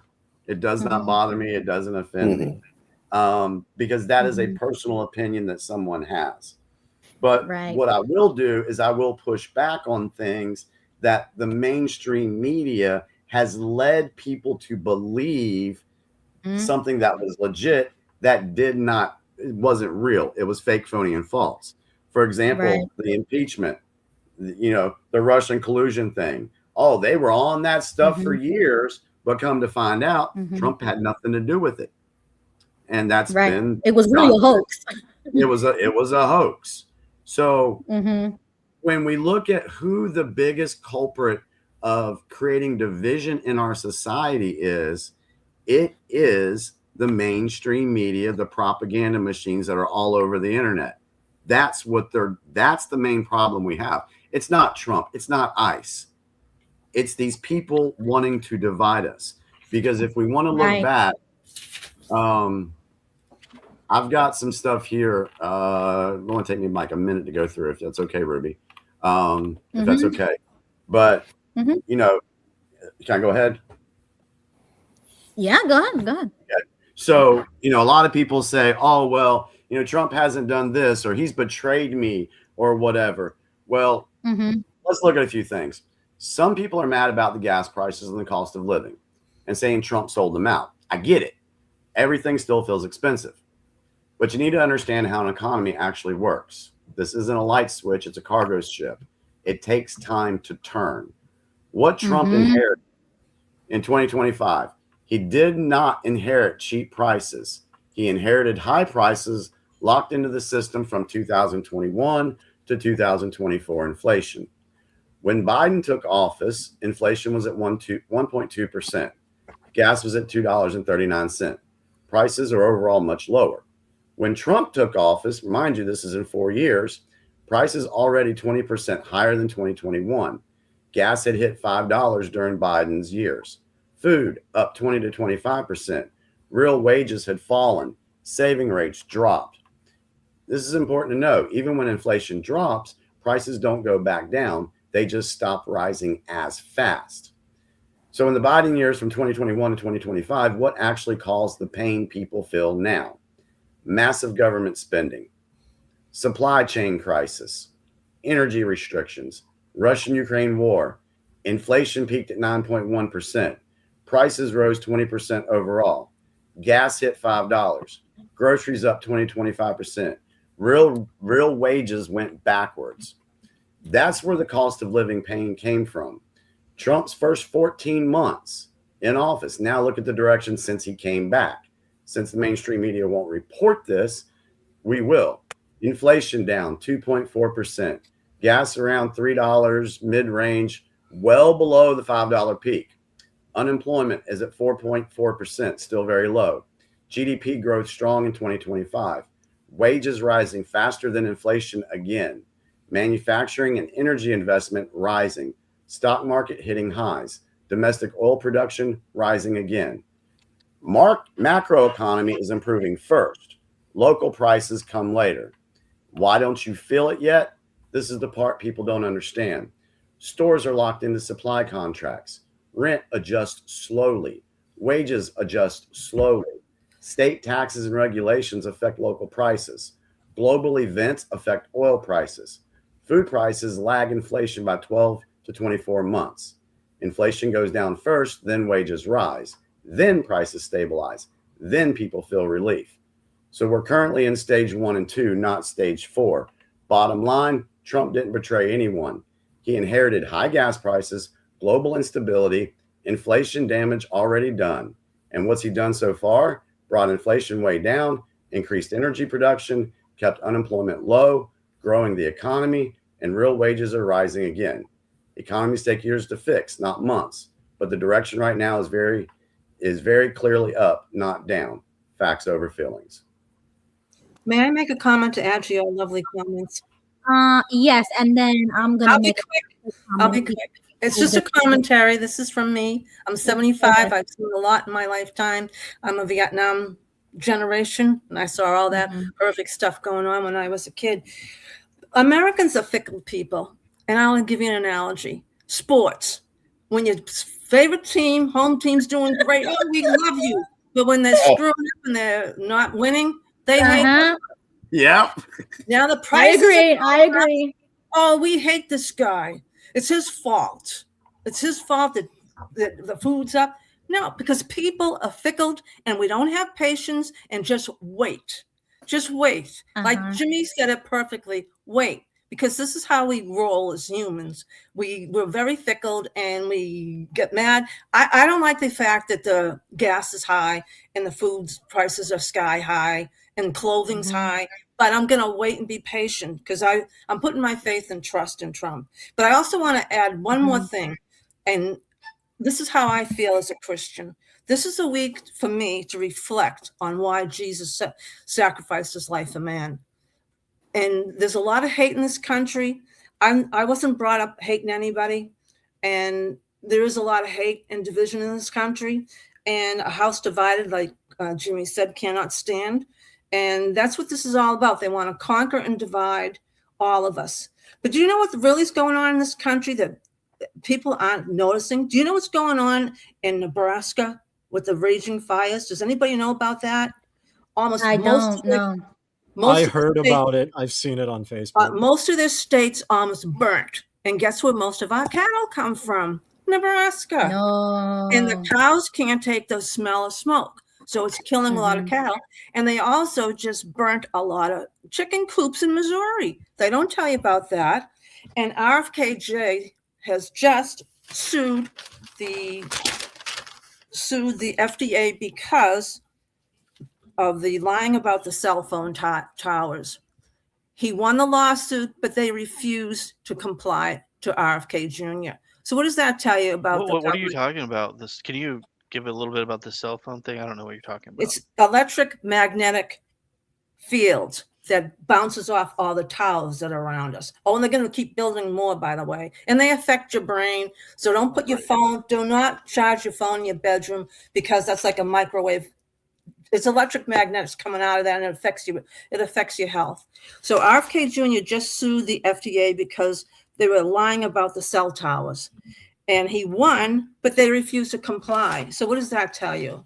And here's a guy to look up, everybody. His name is John Patterson. He is from Australia. He worked for a mobile company called Testra. And he destroyed 8 towers because he found out that it was 50,000 times higher, micro radiation higher. So what he did, he destroyed 7 towers. He took a tank, a 15-ton tank, and managed to destroy 7. But of course, he got arrested and thrown in prison for that. But he, working in a cell phone company, he knew what it was doing to people. So he tried to destroy them. But that's going to happen in our country with all these data centers. It's going to up all the tower centers, and it's going to affect us, our health. That's what we should be more concerned about, our environment in this country than we do about what's going on overseas. I don't mean to keep bringing this up every week, but I'm a firm believer in please do. Whatever you're interested in, definitely bring it up. Don't worry about that. Yeah, look up John Patterson. He's an interesting person from Australia. And he tried to do something about the EMFs, but they didn't comply. And also, did you know about Canada with the buyback on the guns? Yeah. I think I heard of it, but I don't know. There was a deadline for everybody to turn in their guns. So I don't know if you've heard about that. It's going to come to America. Canada is going to become the next. That's going to come. No, it ain't. No, it ain't. Adolf. That's what's going to happen to those poor people. I don't know. They're going to become communists. That's what's going to happen. It's going to come here. Wait and see. Well, hopefully we take them. I hope so. That's what Hitler did. He made everybody register their guns, and what happened? He took them all the away. Adolf move. He It's took the them Adolf all move, away. and it's the Axis power move right there. Yeah. You can Really watch quickly. It was on today. Today was their deadline for the declaration to turn back their guns. So, and most of the people didn't do it. So we'll see what they're going to do about it. But that's my 2 cents for the night and my commentaries, everybody. Thank you, Gail. That was really great, Gail. You bring it. I love your energy on here. Really quickly, Joseph, if you're still watching in the chat, if you want to join again, just hit the link at the top and you can join us and share your thoughts, because I know he wanted to come on. I just don't know what happened. So just hop back in whenever you want. But there is something interesting that Joseph said here that I wanted to talk about just a little bit. He says JFK did a lot of good, but he was secretly an adulterous person. It's not the personality, it's the policies that make the difference. King David of Judea was a murderer and committed adultery. And I totally agree with Joseph. And this is why I was pushing back on Graham the way I was, is because to me, as president, it doesn't matter who you are as a person, like not that much. I mean, of course, yes, it matters. But in reality, when it really boils down to it, at the end of the day, I care about what he's doing as a president to further us, like Americans, America. And that's why I'm America first. So if that makes sense, I mean, you guys have been watching me for a while, so you already know that about me. But that's why I don't care who the president is. What I care about is what are they doing for us. And when Biden was president, that was one of the worst presidents in my existence that I can refer to as one of the worst, whether you like him or not, because I don't really care for the guy. Which president was that? Which president? Biden. Joe Biden. Oh, yeah. He wasn't even a Joe president. Biden. Well, okay, just for the sake of the Is there anyone argument, else okay? that would be a candidate for to be even possibly worse than him? Yeah, but I wasn't alive during that time, Beau, so it don't matter to me. No, I'm just What saying, matters like to me- all the presidents, like that Yes. guy, like there's never. I mean, he's worse than Obama, and that's saying a lot. Yeah, that's a lot. Yeah, but Obama I did didn't think do that was gonna some be good possible. things. At least you could count on one hand the good things Obama did, right, for America, like the Jesus, the yo, I can't. Take a break. Yeah, I'm getting excited. I'm sorry. It's okay. It's okay. Joseph, I'm you sure got me there's something that excited, he man. did. I just don't know what it is. I don't think anybody does. Sheesh. Okay, so there we go. Joseph is here. Okay. I'm gonna let you talk, Joseph, but let me just finish this last thing. At least on one hand, we can say good things that Obama did. And one of those great things was the deportations, right? I can say that about Obama. Okay, you did do a lot of I can't say deportations. now one thing Joe Biden did that was good for America. Whether I like him or not, I don't really care about him. I care about what he did for America. And I can't. You know what I'm saying? Like, I'm struggling. But with Trump, even if I don't like him, and you guys already knew I came off that train long time ago, I like him. But to me, he's a bad, I mean, not bad, but like, he betrayed me. And I'm gonna explain this to Jimmy, because Jimmy said his little bit earlier, and Jimmy, I disagree with you. Yes, he did betray me, and I will explain how he did in a minute. But since Joseph is here, go ahead, Joseph. Go ahead. Go ahead, Joseph. Talk. Biden was a useful idiot by those who were in control. He was a nobody. He was just an instrument. He probably couldn't even talk. He couldn't even walk. He was always falling down.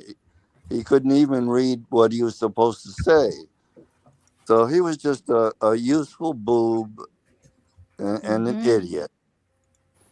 And the deep state was in control and was the one that did all these harmful policies. And even remember Johnson, the Speaker of the House, he talked to Joe Biden about a particular thing that he approved of. And Biden said, well, I never approved that. So right. He admitted, know anything. Yeah. I just want to say calling Biden a boob is an offense to all boobs everywhere because boobs are fucking great, okay? Yes, yeah. Oh, Lord. Okay, let's get back on topic. Go ahead, Joseph. He was a useful idiot. Thank you. Yeah, I wouldn't know if I would say useful. I'd just say idiot personally. Useless, he said, didn't he? Well, the only reason why he was useful is that he was easily to be manipulated.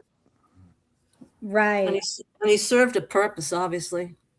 Yeah. And he had freaking brain surgery as president. Like, he is I was praying for the man. I hated Biden so much, but I had to pray Chinese for him. weapon ever. Sorry. Sorry. I went Sorry, I got a little. I saw this the other day. I said, you know how we've talked before. I should put my conspiratorial hat on when I say this. Yeah. But yeah, hang on a second. Let me go grab that real quick. Oh, you have to a make hat. myself one of these tinfoil Yeah, you hats didn't one of see these it. days. You need to be like our thing.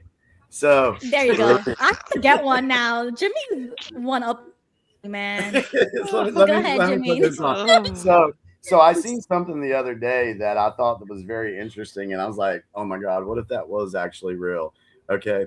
So you know how we've talked about this being a scripted movie and everything, right? And everything has everybody has their role to play. Somebody put out there and said, what if, okay, I'm not ascribing to this, or just what if Biden was a white hat MAGA operative? Shut up. Place. No. Hold on. Shut up. No. That's why I'm wearing the hat. So that's a hard one. So I know it is. But look at look at what he did, the things that he did that woke up a lot of people. I heard that, Jimmy. You're right. I heard that same thing. So let me pull that off now. Woke up people in what way, Jimmy? Because they were sick of what happened to everything. Yeah, to see the fact that off. that the borders were wide freaking open, that gas prices were $5-6, and that's only because somebody mentioned it earlier. I think it was Lisa in the chat. We got to look at the state taxes on gas. A lot of times, the states will control what your gas prices are, not a president. Right. So there's that. So who's running your states? Is it a Democratic? So people started seeing that. People started seeing the corruption with the elections. They started seeing corruption in our judicial system. So so many people, and I can attest that, yeah, I woke up in 2020 to the political stuff, but I'm gonna tell you, there's a lot of people that I know personally that woke up during the Biden administration. Yeah. Right. I get that, but no, I reject that. It would be crazy. 1000%. It would be crazy. I'm just saying. Nah. I think that all of that was done on purpose. I have an issue with that in the sense that I've been hearing that they let Biden do this for 4 years, and MAGA didn't do anything, and it was to make the people wake up. But that means that they went along with all the killings that all these illegals did and stole money from the government. So they were complicit with it. I can see that. I can see that stance. I can see that. That's me putting on the tinfoil hat. Yeah, I can see that, Joseph. Joseph, that's what I'm talking about. You need to tell me all this stuff happened. Nah. Sorry, Joseph. You were glitching, Ruby. Well, it makes you think. It makes you want to put on that tinfoil hat and think like Alex Jones. Think of all the little scenarios and conspiracy theories, because it does make you wonder why things were permitted to last 4 years, and innocent people were being killed, and nothing was done about it. So are we all being played, and we are like the foot soldiers right here at the Yes. Yeah. Yes. Yes. We agree on that. Yeah. Yep. The whole team's together now. Unbelievable. But hold on, because Jimmy said that Trump, he read that post. Sorry, Jimmy, I gotta disagree with you and the post. Trump definitely betrayed people like me, American voters who are anti-Israel. And we did speak about this earlier, I think in season 1. And Trump signed into law, I think it was, the anti-Semitic bill. And Jimmy, you know very well how I feel about this, and we already had an episode about that. That right there is a prime example of how Trump betrayed America. So if anybody wants a talking point, take mine, because that's the one that I will never forgive Trump for. That is anti-American. Okay, let's if you don't mind, you what, Joseph? You just have to say his son-in-law, Jerry Kushner, and that tells you a lot. Yeah, but no, that it don't. I don't think that matters, to be honest, because that has nothing to do with him, and yet he did it anyways, and that's why I think he's in bed with Israel. But I digress. Go ahead, Jimmy. So I've got you remember the lady that we watched from the Promethean, the older lady that gave a really good summation of stuff. Let me. I think so. This is kind of along the lines of what you're talking about.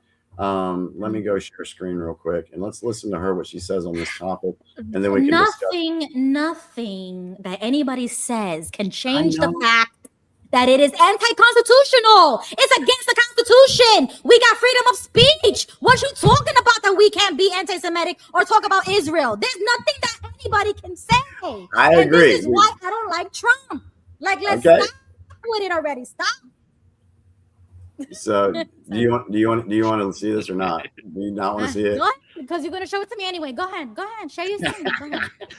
Go ahead. Let's see what she has. And it's like nobody talks about that. Like, that's exactly what Trump is doing. And Thomas Macy was the only other politician that was talking about this. And then he craps on Macy. What are you talking about? It's insane. They're in the same party. So when you really talk to somebody who's passionate about these things, this is what I'm talking about. He is not America first. I don't know what Trump is, but he is not America first. And he ain't Christian, okay? So you can stop with that bull crap or Judeo-Christianity. That doesn't exist. That's an oxymoron. That does not exist. You've got a strong point on both of those right there, Ruby, because what's going on right now with Israel is it's almost mind-boggling, to be honest with you. It is. We can agree on that. You know, I mean, you have politicians who I've seen some interviewer on, I think it's called PNB or PBN on, and he comes up to politicians and people in the hallway and he's like, listen, are you America first or Israel first? Exactly.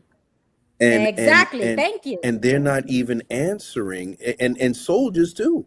They're in the hallways of the White House and he's asking them, are you America first or Israel first? And they don't answer this question. Yeah. How do you evade this question? Exactly. We can agree on that. Yeah. I totally agree with Ruby on our stance on the government of Israel and what they've done. We totally agree on that. Now, the way Trump is handling them, we have different views on that. This is why I said earlier, this panel doesn't agree on everything. So, but I want to play this lady usually has a pretty cool head about things. Let me play her. Oh yeah, she's good. I've seen her. She's good. And then let's discuss what she says. Okay. Israel, as Joe Kent and Tucker Carlson claim, is the world economy in chaos. Has Trump been caught flat-footed in the Strait, or by Iran, or by our so-called allies? Here's the real deal. Donald Trump laid it all out last December in his national security strategy, and he is executing that policy with absolute precision. Trump blasted Israel for bombing the South Pars gas field in Iran, which triggered Iranian retaliation against Qatar's LNG facility. He then threatens Iran against further retaliation, but he stresses, I do not want to authorize this level of violence and destruction because of the long-term implications that it'll have on the future of Iran. Both Israel and Iran, in the same post, on notice, stop attacking energy infrastructure. That is not standard American presidential behavior. That is a president whose interests don't align with either party in that conflict. Now ask yourself, who benefits from disruption of oil supplies in the Middle East? This has been the fulcrum of Britain's great game for more than a century. Use a volatile Mideast and its vast oil supply as a point of economic blackmail. Iran and the forces of regional chaos have been key assets in this game, and so has Israel, certainly under Netanyahu. Now, that brings us to NATO. Trump called out their foot dragging on the Strait of Hormuz, and he called it exactly what it is, cowardice. NATO and its overlords in London are perfectly happy to keep wars going in Ukraine and rattle sabers at Russia and China, but won't lift a finger to keep open the shipping lanes their own economies depend on. The mask is off. NATO is the enforcement arm for perpetual conflict, not collective defense. And the same goes for London itself, whose insurance companies triggered the initial shutdown through financial mechanisms, not military ones. 7 emails from London-based insurance clubs and tanker traffic dropped to 0. So what's really going on here? Let's go back to the national security strategy released in December and see how Trump laid this out in black and white. First, he identifies the problem directly. We want to prevent an adversarial power from dominating the Mideast, its oil and gas supplies, and the choke points through which they pass, while avoiding the forever wars that bogged us down in that region at great cost. And then he names the solution: American energy independence, making the whole choke point game obsolete. As this administration rescinds or eases restrictive energy policies and American energy production ramps up, America's historic reason for focusing on the Middle East will recede. Trump is building a new strategic architecture. And that new architecture took a step forward with the visit of Japanese Prime Minister Takaichi. President Trump once again identified the vulnerability of nations who are totally dependent on the choke point strategy and why the U.S. is different. I hear they get more than 90% of their oil through the Strait.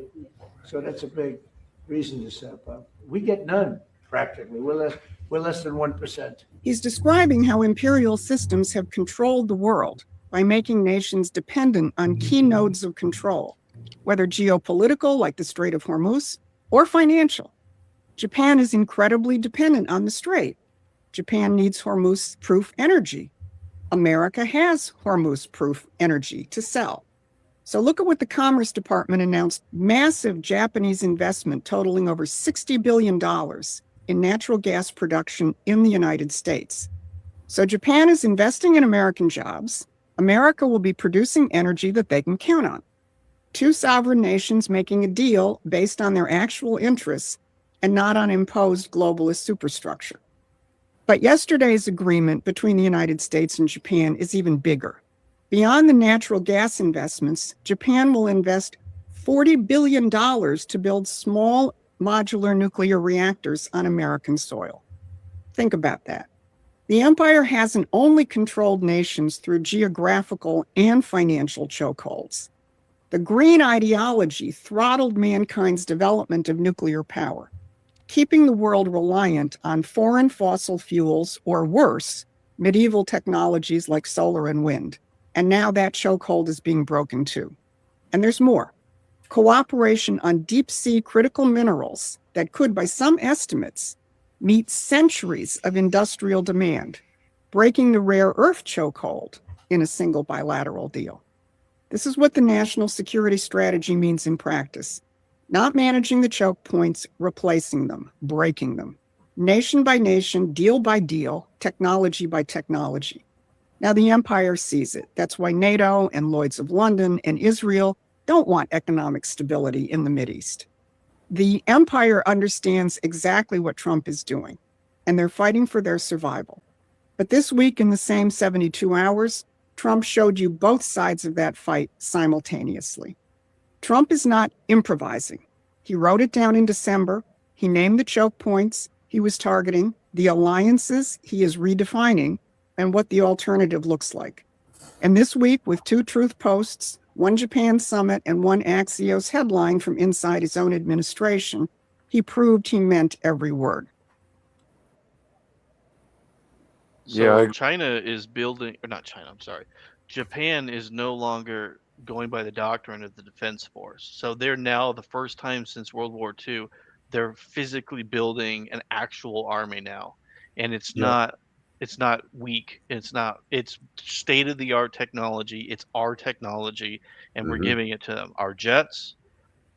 So you guys know that they're building rail guns and laser guns on their new vehicles right now. Yeah. They've already gone to this next level. So the U.S. and Japan, I sent this thing to Ruby that was about the Gerald Ford, about the plasma shield. Are you guys familiar with this? I've heard about it. Okay. I've heard So about it, yeah. Project Marauder. So when they sent all those missiles at Ford and they all didn't work, there were two things that we found out about what was going on. Number one, this plasma shield technology is being used. And then we also found out that China is so corrupt with its weapon systems, it's been selling to other countries, that they don't function. A lot of Chinese like supersonic weapons don't even function right. Right. And so we found out that China's military, and China, I mean, everybody knows this. We make jokes about Timo and Timo products and Chinese products. Their military weapons are Timo. They really are. And we really didn't realize this until recently. But we also know that Gerald Ford was overwhelmed by, I forgot what the number was, 150 missiles, I think is what they shot. And they actually, so Gerald Ford is the most powerful carrier we got, and it got damaged and it's gone. It's going to be months before it can come back. But what I want to point out is they did shoot, what was it? I forgot, 52 missiles, 52 Chinese missiles at one carrier. Not a single one made it. And most of them were taken out by an unknown weapon system, which is called Project Marauder. So and it's not a laser. I mean, at first it sounds like it is, but it uses plasma-based technology. This is a whole next level. And then the next thing is China, or not China, but Japan is using railguns now. So their new destroyers are using railguns. And this is like, I mean, this is some really incredibly advanced technology. and I don't think. I think that all this stuff going on in the Middle East is because they want to slow down China and slow down, obviously, yeah, and then obviously the GPU 72. We use this new weapon here in obviously what's going on with Iran right now. So my personal opinion, what is happening here, is that China and Russia have been colluding together to take Taiwan and do all this other stuff, and we know it's going to happen, right? Right. But now that we're starving them of oil and slowing down everything, that means that the AI, factories and everything is being built, which is going to be the next level technology, because things like Project Marauder, that computer that they're using can pick out something like 10,000 targets or 1,000 targets at once and realize that they're so we're talking about levels of technology that the Chinese and Russia don't have anything close to it. And I think that they're trying to starve them of gasoline so that we can get more advanced, so we have this huge advantage, because China is going to come after us with numbers. Yeah, their stuff is shitty. I'm not going to lie and say it's not. But even shitty technology, when you can mass produce it, like the drones that we're seeing, it puts a brand new emphasis on, like, like we can't shoot down crappy drones with our $1 million missiles. Like, that's just a waste of resources. Well, that's how Russia beat Germany in the 40s, because, I mean, Operation Barbarossa, it caught them flat-footed. And then Russia used everything from pickup trucks to wooden planes and just beat the shit out of them. And they just overran them with the numbers. And at the end of the day, like both the Luftwaffe as well as the Panzer Corps, Germany had high-tech tanks, but only had a few of them. But Russia's like T-51 tanks, excuse me, they were producing like 600 to 1,000 a day, and they're garbage tanks. But I mean, they were just able to like keep smacking them to the point where they just couldn't replace it fast enough. Yeah, one Tiger. There's a record of one Tiger destroying 52 tanks by itself. Yeah, and then subsequently getting blown up by like the other 286. Well, no. This particular event that I'm talking about, that tank actually survived the entire. Yeah. It pulled back the whole regiment. It killed all. Oh yeah, no, I was just more making a joke, because like typically speaking, like you have those stories, but at the end of the day, Russia's still steamrolling them. Yeah, and so just to circle back. Yeah, Jimmy, go ahead, because I was gonna circle back because you showed that clip in response to my objection. Yeah, and I was gonna. That's what. And it was right at the. That's what I wanted to address real quick, since before we got off on that. But great stuff, guys, because not only is there a military aspect to this and weapons and all that, but there's also a financial aspect to this, and all about Aussie. I think around about Aussie said something. Where was it, real quick? Aussie. Yeah, it said, yep, the UK and Lloyd's are done. So that's talking about Lloyd's of London. So there is an economic impact to this that is completely trapping the globalists. And it's a great thing to be happening. But in response to the video, where Trump actually criticized and called out Israel for doing what they were doing, blowing up the gas fields, because Trump did not want to go in and destroy the infrastructure of Iran. He wanted to keep that in place so that the people of Iran could use that stuff whenever they decided to go ahead and take back their country. So he blasted Israel for doing that. And that's just Israel's way of keeping this thing going and harming people. So to say that Trump is completely aligned with Israel, I can see why people say that. I can see why people feel that way. But for me, I still go with the whole art of war thing. Keep your friends close, but your enemies closer. And that's why I believe that we're going to see a drastic turn from the Trump administration against the government of Israel. I do believe. Well, I think obviously he's having the State of the Union tomorrow. I think that will be another one. Who? Trump is having some sort of State of the Union tomorrow, or some sort of speech tomorrow. Okay, it might be some speech. Is definitely Yeah, I not. think he's United States addressing the Union. nation or something. Yeah, he's addressing the nation. Oh, is he addressing the nation tomorrow? Yeah. So I I didn't know think, about that. Yeah. yeah, he is. Let So me I look. think that will be a great revelation because in many Mhm. ways he's stuck in a lot of ways, and Mhm. he has to get off this off ramp because Mhm. Israel will drag us Mhm. into this Mhm. madness. I And agree. I agree with that, Graham. I do agree with that because Yeah. Israel is going to try to keep this going, Yeah. and like the lady said, the clip we watched, Trump had a specific plan to go in there. He had certain objectives that he wanted Yeah. to do, Yeah. and Mhm. for the most part, he has accomplished those. Did you hear him say that today he said he was probably only going to be we're probably only going to be there another 2 to 3 weeks? Oh yeah. Yeah. This is one of the reasons why Ruby and I, we haven't talked about the Iran thing this month. Not yet, right? Not yet. Yeah, not yet.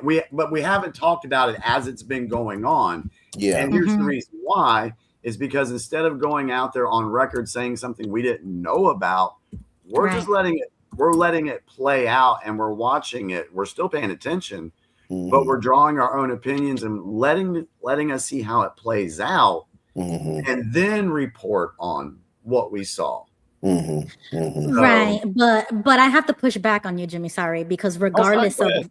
I think both things are true. Yes, but that still doesn't change the fact that even though Trump said what he said on paper, he has already passed bills into law that are against our Constitution and our First Amendment of freedom of speech when it came to the anti-Semitic laws. So I don't care if he denounced Israel verbally. What he did already proved to me that he is not for me as an American, because that violates our First Amendment, that bill.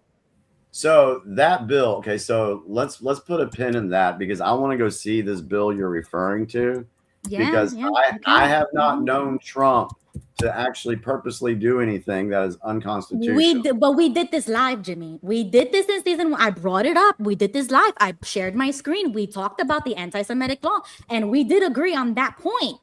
But that was the episode that I was explaining to everybody why I was no longer MAGA, why I jumped off the train, and I pulled my support. I want to go ahead and read that again because it's been a while since I want to see what the actual language of it was on college campuses. That on college campuses you cannot make derogatory statements or whatever against Jews.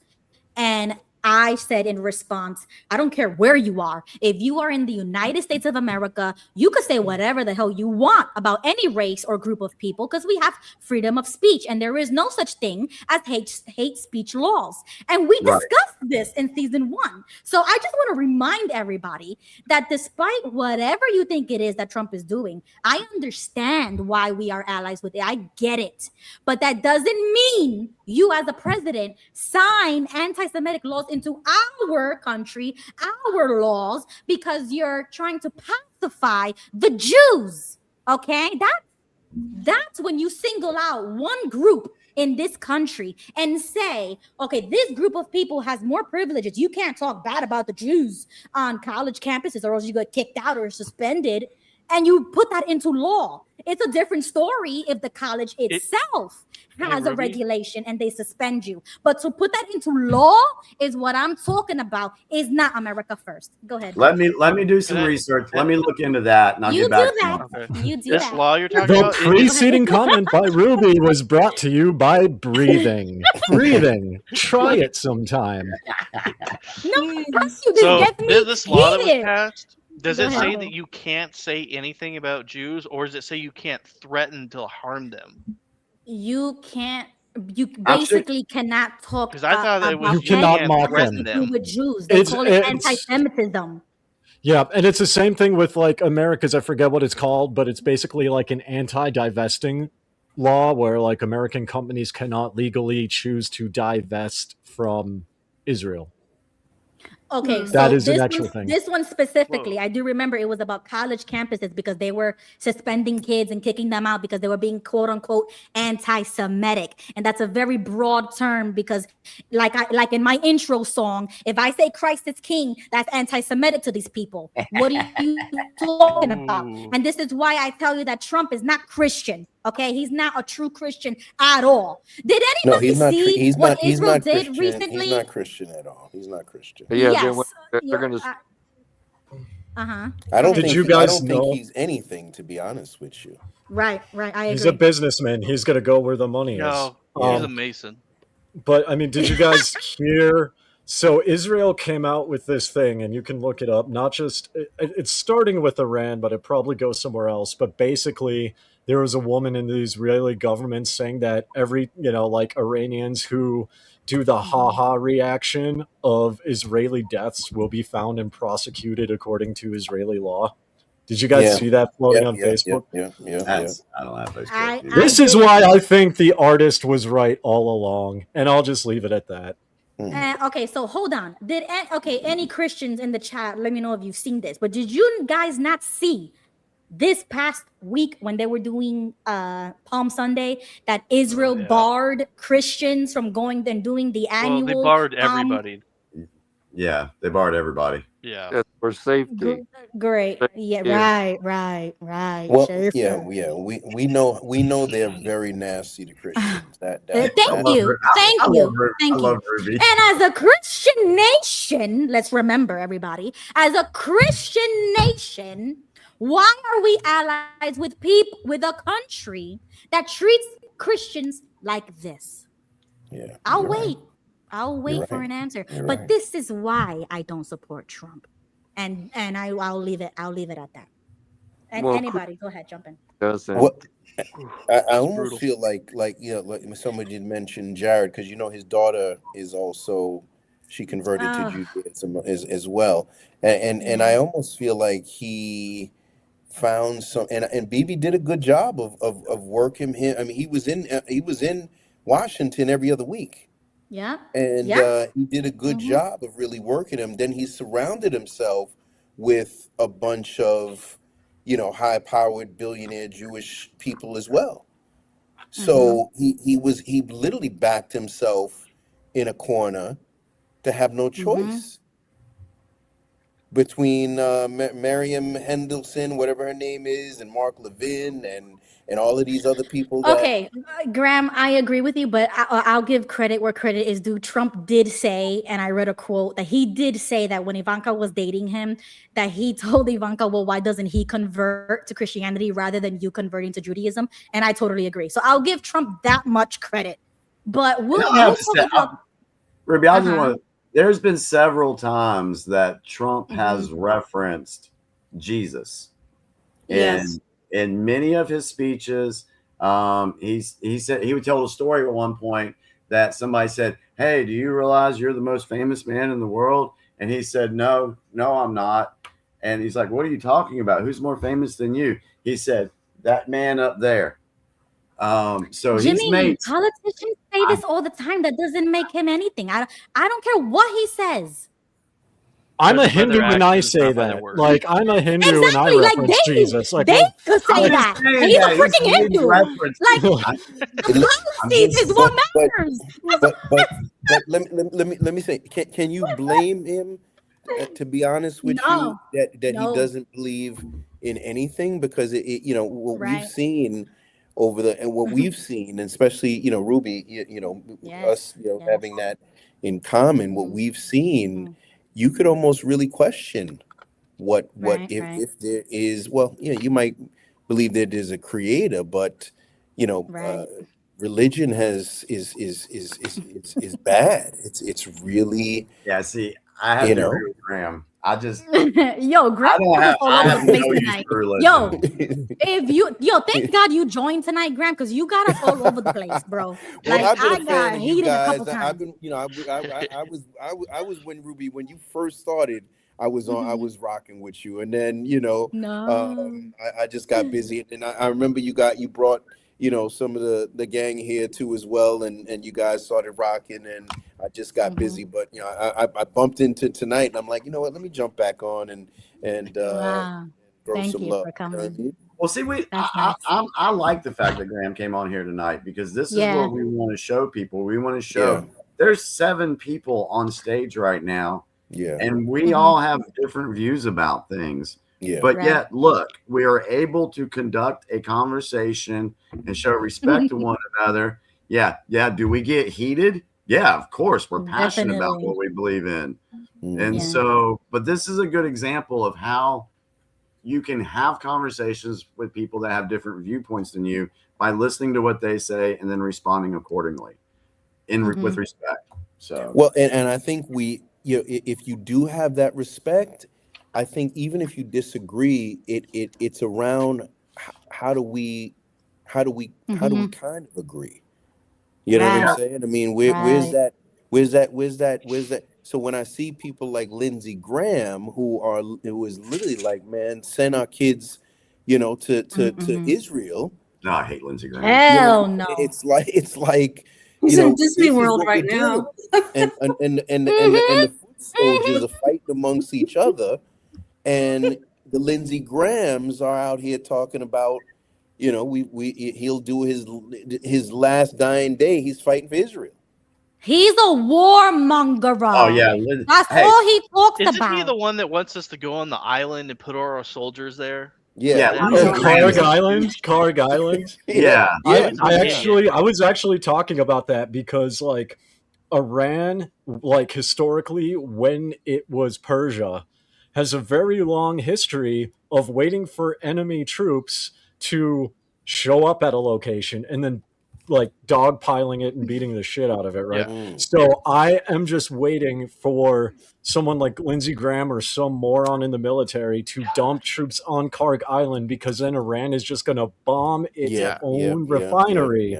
Because not only does that incur high casualties, but Trump wants to secure it to open up the strait and to relieve gas prices. Iran will just destroy its own oil to spite the rest of the planet. But do you think they have? And who dies? And who dies? Yes. Let's talk Yes, they about do. that. Who dies? They hit our aircraft carrier. Like that is the most advanced weapon of war on the effing planet. And here's the thing about hit it. that.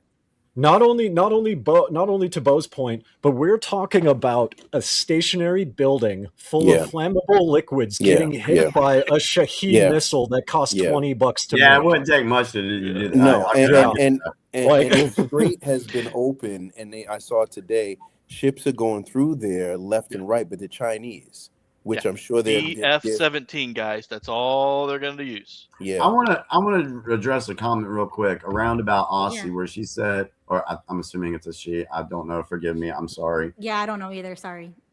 Let us know. The great thing about this stream is it's not an echo chamber.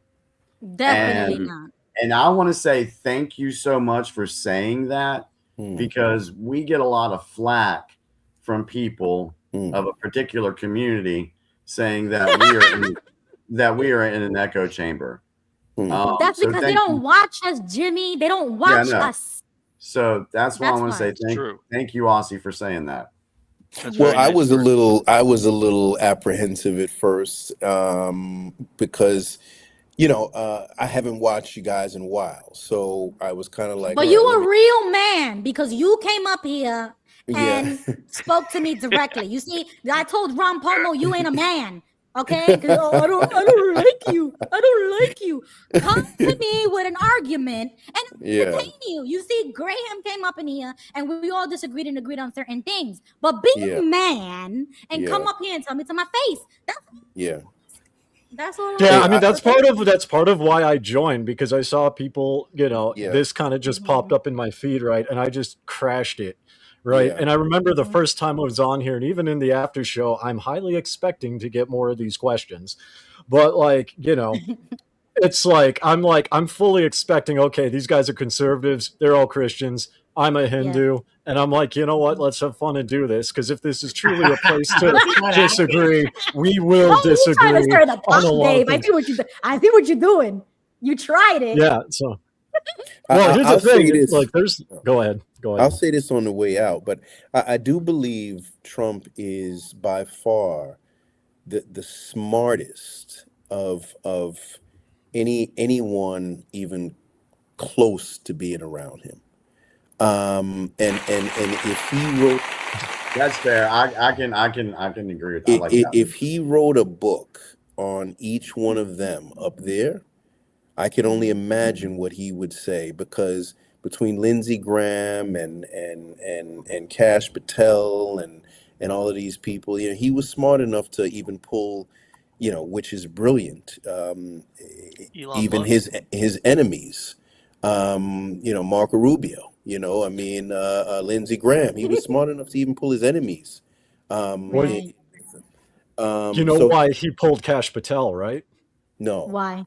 So he pulled Kash Patel and Tulsi Gabbard because Kash Patel is Indian, and Tulsi Gabbard, along with Kash Patel, has ties to the RSS, the Hindu ultranationalist party that's connected to Narendra Modi, the Prime Minister of India, right? And India has been historically on good terms with the U.S. and in the eastern region of Andhra Pradesh has been having border disputes with China and actual clashes with troops in with Indian and Chinese troops. So you can look all this up, like Tulsi Gabbard and Kash Patel. That's true. Yeah, you can look all that up. But he pulled him to, in my opinion, subtly show India that we respect, we don't agree with it, but we respect the people who hold to your traditions. We have your back. So that way, in the hypothetical scenario of China and the US going to war, India would get involved, and Russia is India's closest ally.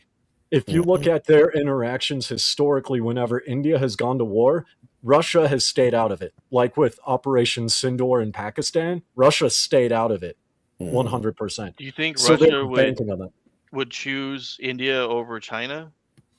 Oh, they have already 100%. Because Russia and China don't get along at all. Russia and China have like a lot of close ties. This is why I'm glad you said that, Dave, because this goes back to a point that I've made before about the certain leaders that I do believe that Trump is working closely with. And one of those is I've mentioned Modi before, that I believe that they're working together along with a few others.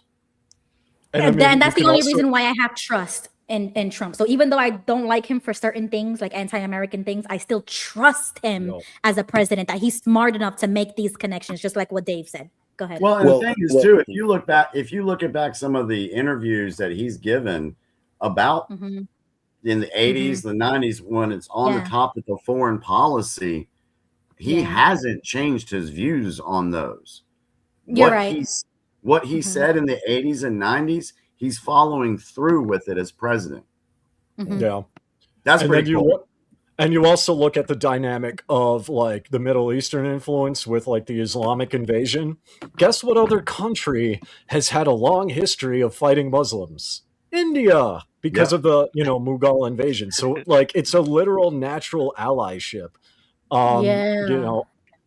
Pakistan sneezes wrong and India just opens up. Right. 9/11, one of the main countries, like Europe sent in a lot of troops, but India gave a stupid amount of intel to America on Islamic, occurrences in that part of the world and their movements, because they have a connection and like ties to the Middle East that the US doesn't. And like the RSS and the Marcos, which are like the Navy SEALs, they went batshit crazy, just annihilating terrorists during that time too. Yeah. So it's a natural allyship, and that's why I think Trump has pulled Kash to just reinforce that, because tensions with China and Middle Eastern countries. So let me ask each one of you. I would love to hear what each one of you have to say about, let's say, the address tomorrow. Does he have an off ramp? As he was sharing today, he was like, listen, 2 or 3 weeks, we don't even need the Strait. Let France deal with that if they need, the oil. Does he have an off ramp tomorrow? And what does that look like? I would respond with a question, and why does he need an off ramp? because I mean, he's technically correct, and America doesn't need it. Yeah. And many other countries don't need it, like us in Mongolia. We get oil from Russia and China. We're landlocked. We don't care. Right. So there are many countries that don't actually rely on it. It's predominantly Western countries like Japan, Australia, and the European Union. They need it. America doesn't. Why, like, just geographically? Well, why would we need and when I mean by the off-ramp from the Jews, not so much from the straight, but how does he distance himself or get away? Because if he does walk away, the Israel is left pretty much to fend for themselves in many ways. So go ahead, Dave. I was going to say, let me tailor that then. I don't know if there is one in this case because, like, America's a Christian nation, and this has been beat over my head ever since I was a child. America supports Israel because the Bible says that those who curse Israel will be cursed, and those Incorrect. who bless. Right. So that's like, I've heard that in so many churches, right? And so the people, like, I know a lot of people who voted for him with that mentality, right? And so if he does do that, I think he'll lose a lot of his support base, and then that could hamper what he's trying to do. So he might be stuck, maybe. Well, if you would actually look, if you're talking about in a religious sense, you could say the God of the Bible, what did he actually say about who his people really are? Exactly. And you'll find that in Isaiah chapter 10, verse 10. That's all I'm going to say. No, and that's fair. I'm just telling what I've heard in my experience living in America, because there's a lot of that Bible. Right. That's the stuff going on. misconception with these conservative Christians, which is why I backed away from that completely. And honestly, if Trump was serious about that, he would disregard those types of supporters that are just deceived or ignorant. I don't know what it is, but he would gain more people like me. He would gain Gen Z, and I don't know. I think I'm a millennial, but I don't know. But he would gain more young people. Well, Israel is a secular nation. They don't have a temple. That's true. They haven't been slaughtering animals in over 2,000 years. And not only that, the Jewish people who are in Israel can't even trace their DNA back to the original Hebrews. Preach, Joseph. Like, wow, thank you for saying that, because that's the truth. They come from a place in what we now call Ukraine. Yeah, Khazaria. Oh, they're Ashkenazi or whatever it's called. Yeah. Ruby, can we? Jews.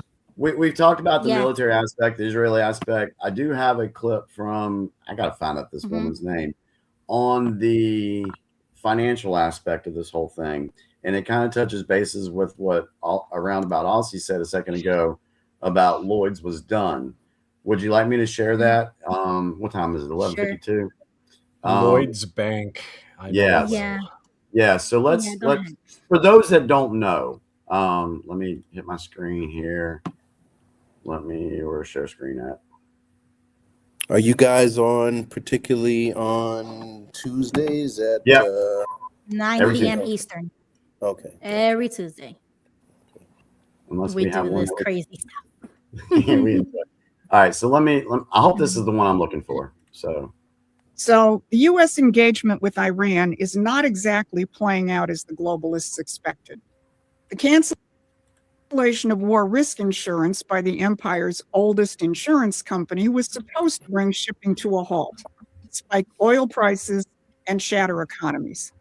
Operation Epic Fury was supposed to be economically and politically disastrous for President Trump and backfire against him. But the president was ready.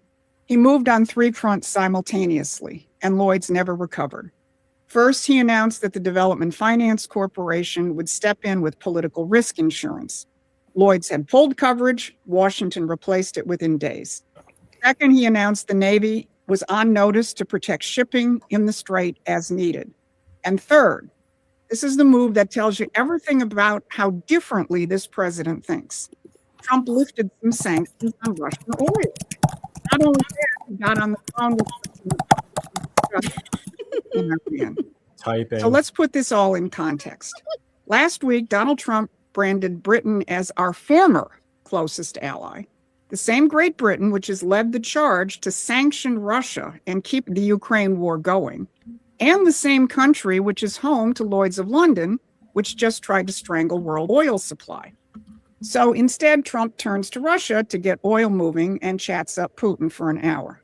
Now, here's something else you didn't see coming, especially if you've been imbibing the Israel runs Trump Kool-Aid. Yesterday, Axios carried this headline: Scoop. U.S. asks Israel to halt strikes on Iran's energy infrastructure. Axios reporter Barak Ravid reported 3 reasons: protecting Gulf energy stability, avoiding price spikes, and preserving Iran's oil sector for post-war cooperation. This is the same approach that President Trump used with Venezuela. Trump isn't protecting the regime. He's planning for what comes after it, and it doesn't conform to Israel's objectives. So think about what that means. Israel doesn't have a blank check. The Gulf states are being protected. Iranian oil is being preserved for the Iranian people after the regime falls. This is not a neocon war plan. This is a president managing the end game while the bombs are still falling. Now, here's another page from the neocon playbook being put into the shredder.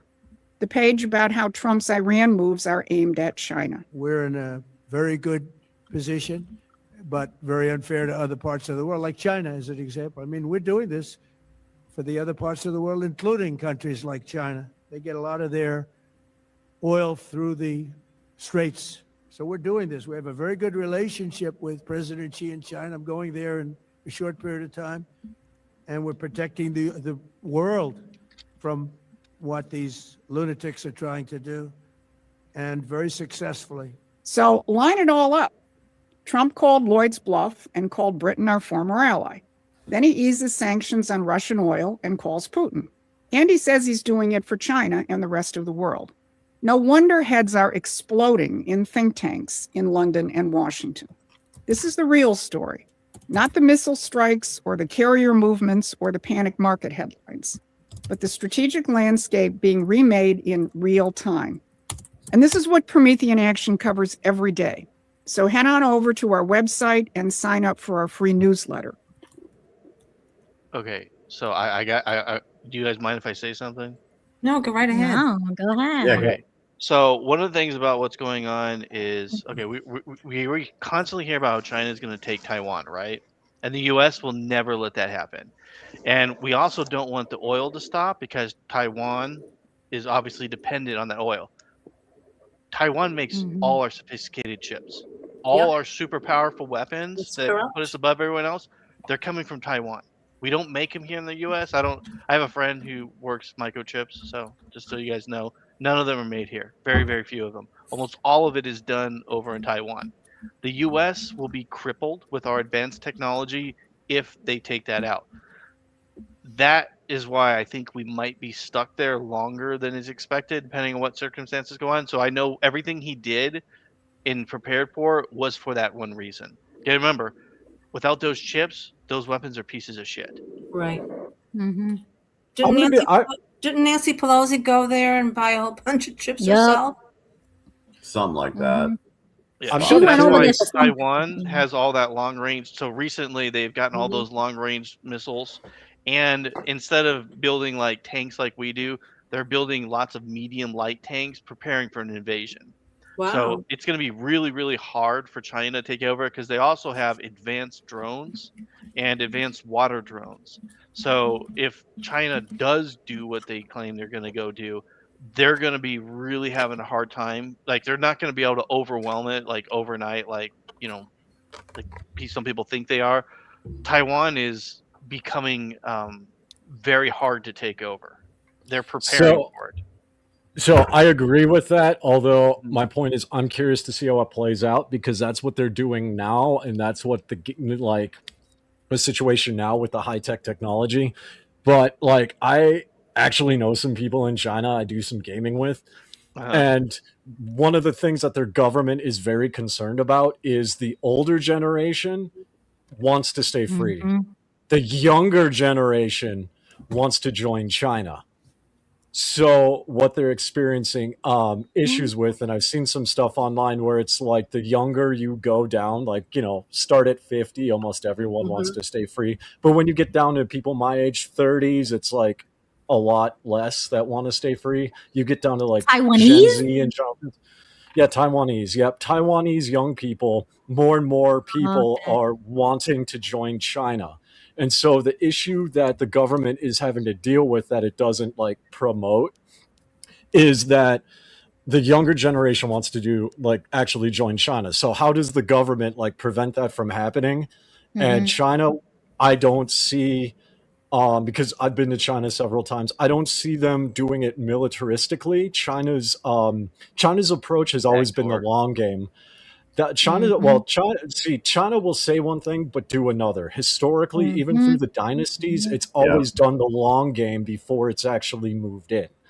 And if you look at even smaller dynasties, larger dynasties wouldn't go in militarily necessarily.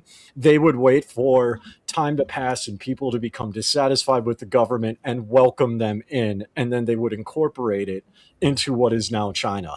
I think that's much more likely because if China were to go in militarily and take Taiwan, they would probably lose to the US, right? And that would look bad for China.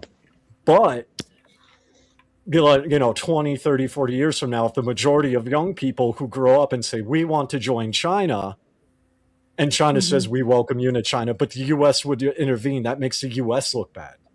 Because people freely are freely choosing to join China. I have a solution for them. If you don't like it, you could leave. So if they want to join China, go right ahead. Go to China. But Taiwan wants to be free. Well, I mean, it's a very that doesn't work though, because Taiwan historically was a part of China before I get it it. became a British colony. So they are ethnically Chinese. Yeah. I get that, but they want to be free, right? The older people want to be free, and America is totally behind that. So that's a quick solution in my book. But you guys already know. Old people go to America. Old people go to America for freedom, and young people go to China. I can get on board with that. Hey, Ruby, Ruby, real quick, share my screen again because some people are asking where they can find. For me, let me go to share screen. YouTube. Yeah, I also was asking you, does she have an X page as well? Because I want to follow her. Yeah, so I would actually go here first where it says Promethean updates. 516,000 subscribers. She puts out some good, and at least it's some information people can dig a little deeper on. This lady right here to the right, the one with the darker glasses. There's two different people? Yeah, it's two different people. I listened to both of them. They're both real good. Yeah, they're really good. It's real. I mean, do me a favor. Click on it. Click on that. Click on her profile. Go scroll up. Okay, click on click there. Yeah, the channel. Click it. And then click more to read the bio. Read the bio. More. Right. Okay. Scroll down. Oh, dang. They don't put anything else there. Okay. So then we'll just. She's had over 55 million views. Wow. Are you sure that's a real person or is she AI? Well, she's no, AI. They're real. No, they're real. No, she's AI. If you're watching that video, it was Wait a AI. minute. The lady you just she was AI. Definitely felt like it. Yeah, I'm 100% positive it was AI, guys. I've been watching her for a couple of years. She didn't seem AI to me. Well, if you watch that video we just watched, it was AI. Oh, maybe it was the editing. Really common maybe thing AI that people edited do that. it. They put a real video, and then they use a filter that turns it into an AI. Oh, it's super easy. I could do it right now if I wanted to. Yeah, it's like on John's videos, and I can't tell the secret because I know the secret. But let's just say I understand what Beau is saying. Let's just put it that way. There's reasons why they do that. There's YouTube reasons for copyrights and things that people are doing that. Yep. But I mean, the look at the information- colors of her skin that were so bright, and when their mouth is not moving, and then look at their teeth. Their teeth always seem to have the same. That's one of the things. AI has a hard time with the teeth. Yeah, and her it'll be voice didn't weird stop. looking. like she wasn't breating in or anything. I was like, whoa, that sounds I didn't even computer. notice. Sorry to disappoint you guys. That's all right. Doesn't that's matter. fine. What she said That's was actually good. a lesser of the point, because my point is there's some really good information that people can look into for themselves to Mhm. dig on. It's pretty cool information. Yeah, I found the X page, so if anybody wants to follow on X, this is the page right here. There's Yeah, probably at some least like big, heavy white guy who's in the background creating all this stuff, pretending this fake personality. Yeah, and using a nice little old white lady to Yeah, give he's like, away oh, our I'm gonna have gems. grandma teach you guys about politics. I saw a video. Brilliant. I saw a video the other day where this guy was saying, "My wife keeps asking me how am I making so much money," and it shows him in front of a camera doing a little dance and some deductive moves, but he created the AI for it to be a woman doing the dancing and the moves. So yeah, he was There's a doing the YouTube dance. gamer that was massive that did that too. Yeah, exactly. Yeah, it's just Dave it's just probably knows. modern day VTubing is what it is. Yeah.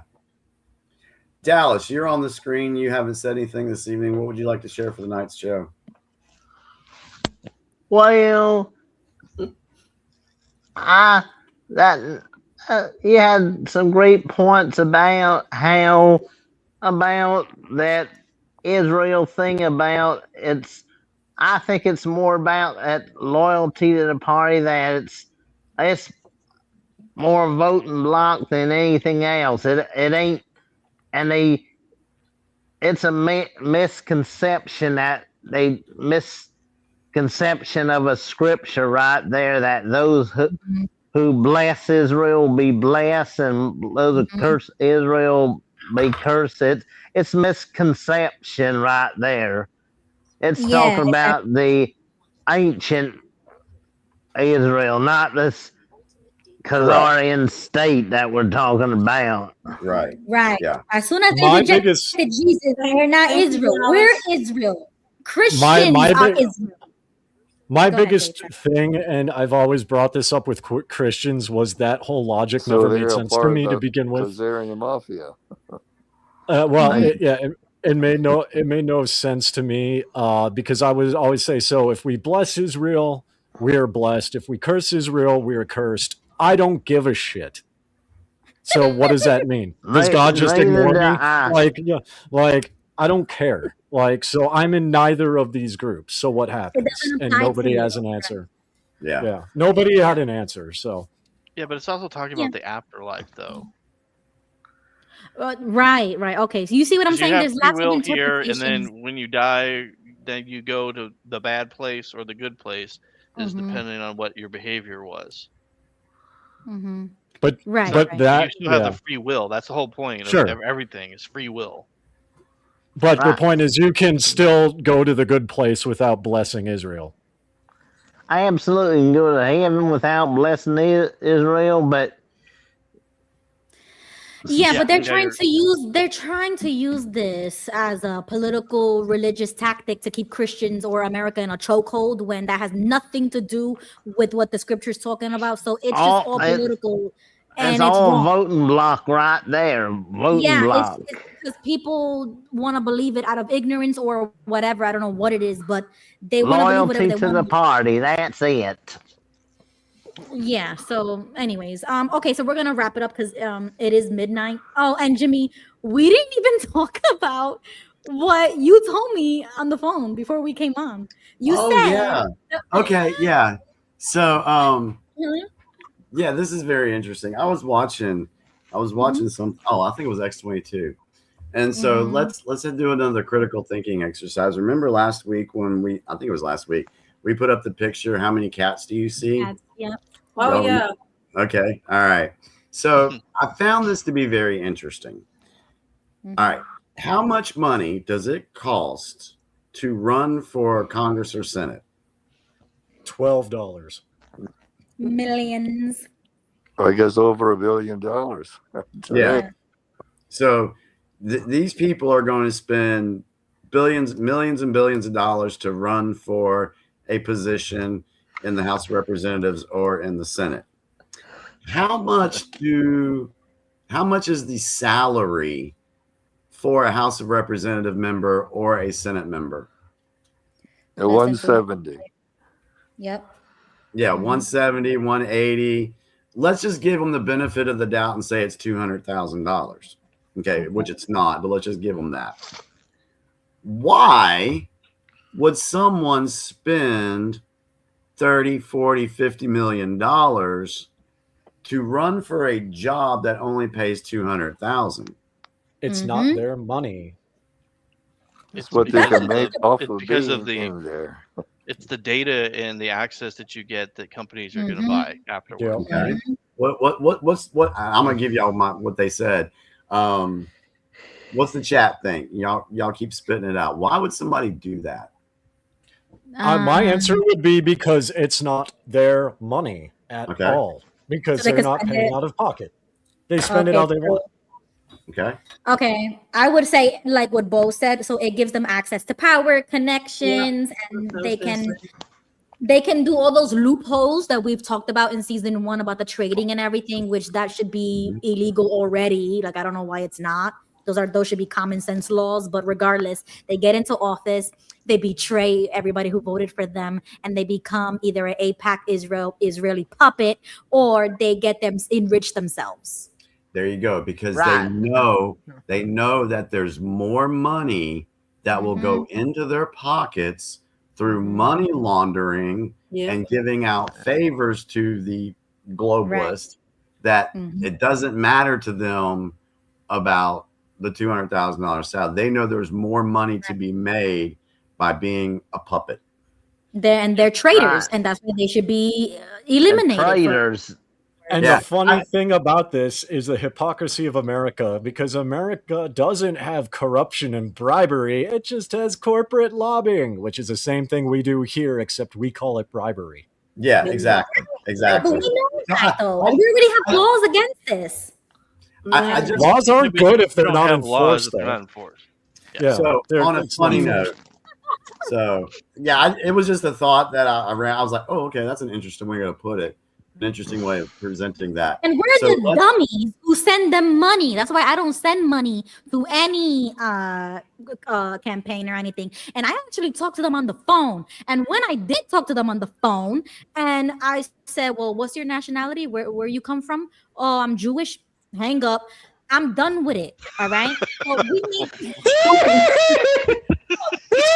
So the funny thing is like I like when I first moved here, I've got when I had my American phone, I'd like, on the international plan, I would like get phone calls and like emails from campaigners. And I'm like, why are you calling me? I didn't give you permission to call me. They're like, well, we're trying to raise money for, these people in Minnesota, or this senator. And I would just be like, hey, do you have like a number I could text or like send you a picture to? Because I'm not in America. And then I'd send a picture of me at the Zizan monument. So it's like a very Mongolian. It's me in a very Mongolian place. And there's just like barren mountains behind it. Oh, but I love when they call me, because they called the right one. They called the right one. When they start asking me questions and on a survey, I said, ask me anything you want, how much time you got, because I got all day to explain to you who I'm voting for and why I'm voting for and why I'm not voting for this one. And I love the conversations that we be having. Oh, you would have loved it. I had one of the guys that was running for Democrat for Senate here came to my house and was asking me to sign his little politician thing. And I was like, oh, dude. And so we had a nice conversation. And Ruby, you would have been proud. Exactly. And I am. That's why I encourage everyone to get involved locally, vote, call these people, go if you can go in person, but have these conversations in real life and stop being afraid of what people are going to call you or what you might look like, because that doesn't matter. You have the freedom of speech to do so. Exercise it and vote. All right, guys. So any final thoughts? Go ahead. Jump in. Are we doing an after show? Hanging out after show after? I can't tonight, but I would have loved. No, it's all good. I was curious. Let Yeah, me, I know. hey Ruby, can I share one last thing that I thought's kind of course. interesting? It could lead into a conversation for next week if we want to talk about this. Okay. So just share the screen and then we'll just go from there and then we'll get ready to end the show up with last Okay. thoughts. All right, you ready? Yep. Wait. Okay. Oh, where's the volume? Horrifying, right? If you thought the Epstein files were crazy, like me, horrifying, right? You better buckle your seatbelt because wait until you find out dinosaurs never existed and they were a fabricated lie to cover up the existence Why you do this? of giants and dragons. Is that too much? Too soon? I know. Really, Jimmy? Yeah. It makes sense. It makes sense because we all know the moon was fabricated in the 80s to distract us from the JFK assassination. Like nobody can prove the moon is real. You've never been there. Right. Yeah, so I just thought I'd throw it out there at the last minute for maybe a possible discussion later on. So Okay, great. Because I would like to show stuff. What is that? Dinosaurs That's real? I have several fossils in my office here. Okay, well, yeah, like I said, it'd be Wait a interesting. second. Oh, yay or nay? If dinosaurs are real, dinosaurs are real. But my opinion we is, don't have a break is next that Tuesday. dinosaurs and dragons, when people are talking about dragons, they're really talking about dinosaurs. Okay. We're gonna have a great. Or next could it be the opposite way around? That's yes. I think. And the only reason I say that, if you look at the Chinese zodiac, every animal on there is real. I know. And there's a dragon. We've talked about this before. Yeah. Like I don't know why you're doing this to me, Jimmy. And I also did a whole I episode think about dragons are Watch it. pterosaurs. Personally, I think they're pterosaurs. Yeah. But anyway, it's something we can talk about. All right. I'm sorry. I will be super stoked Oh, for next week. gosh. This is really the subject. It'll be Yeah, so that'd be fun. kind of cool.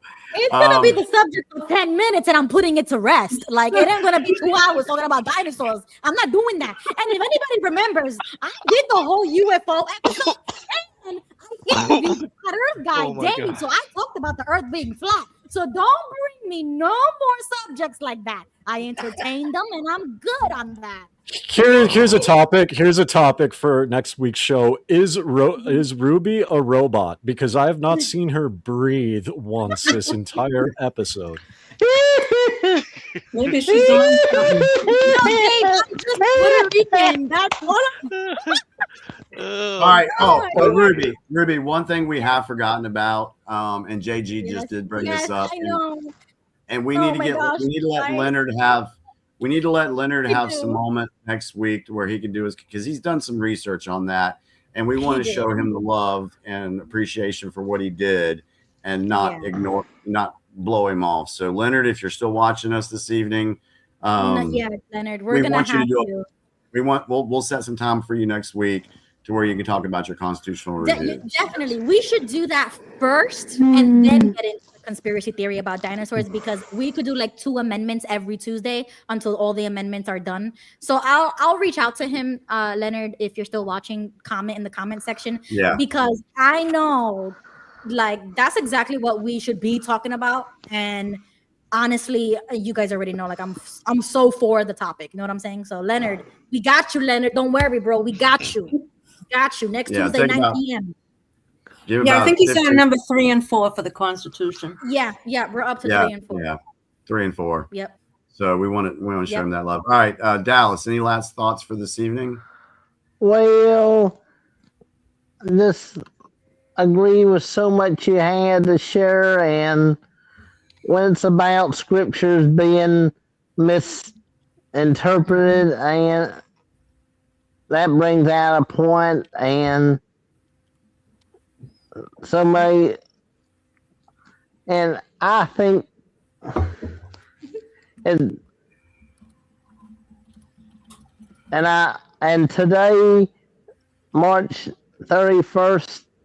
Actually, it's yesterday. It was my cousin's birthday. Aw, It was happy her birthday. to him. Happy birthday. It's actually a lady. She's female. Oh, happy birthday to her then from the UPC. She's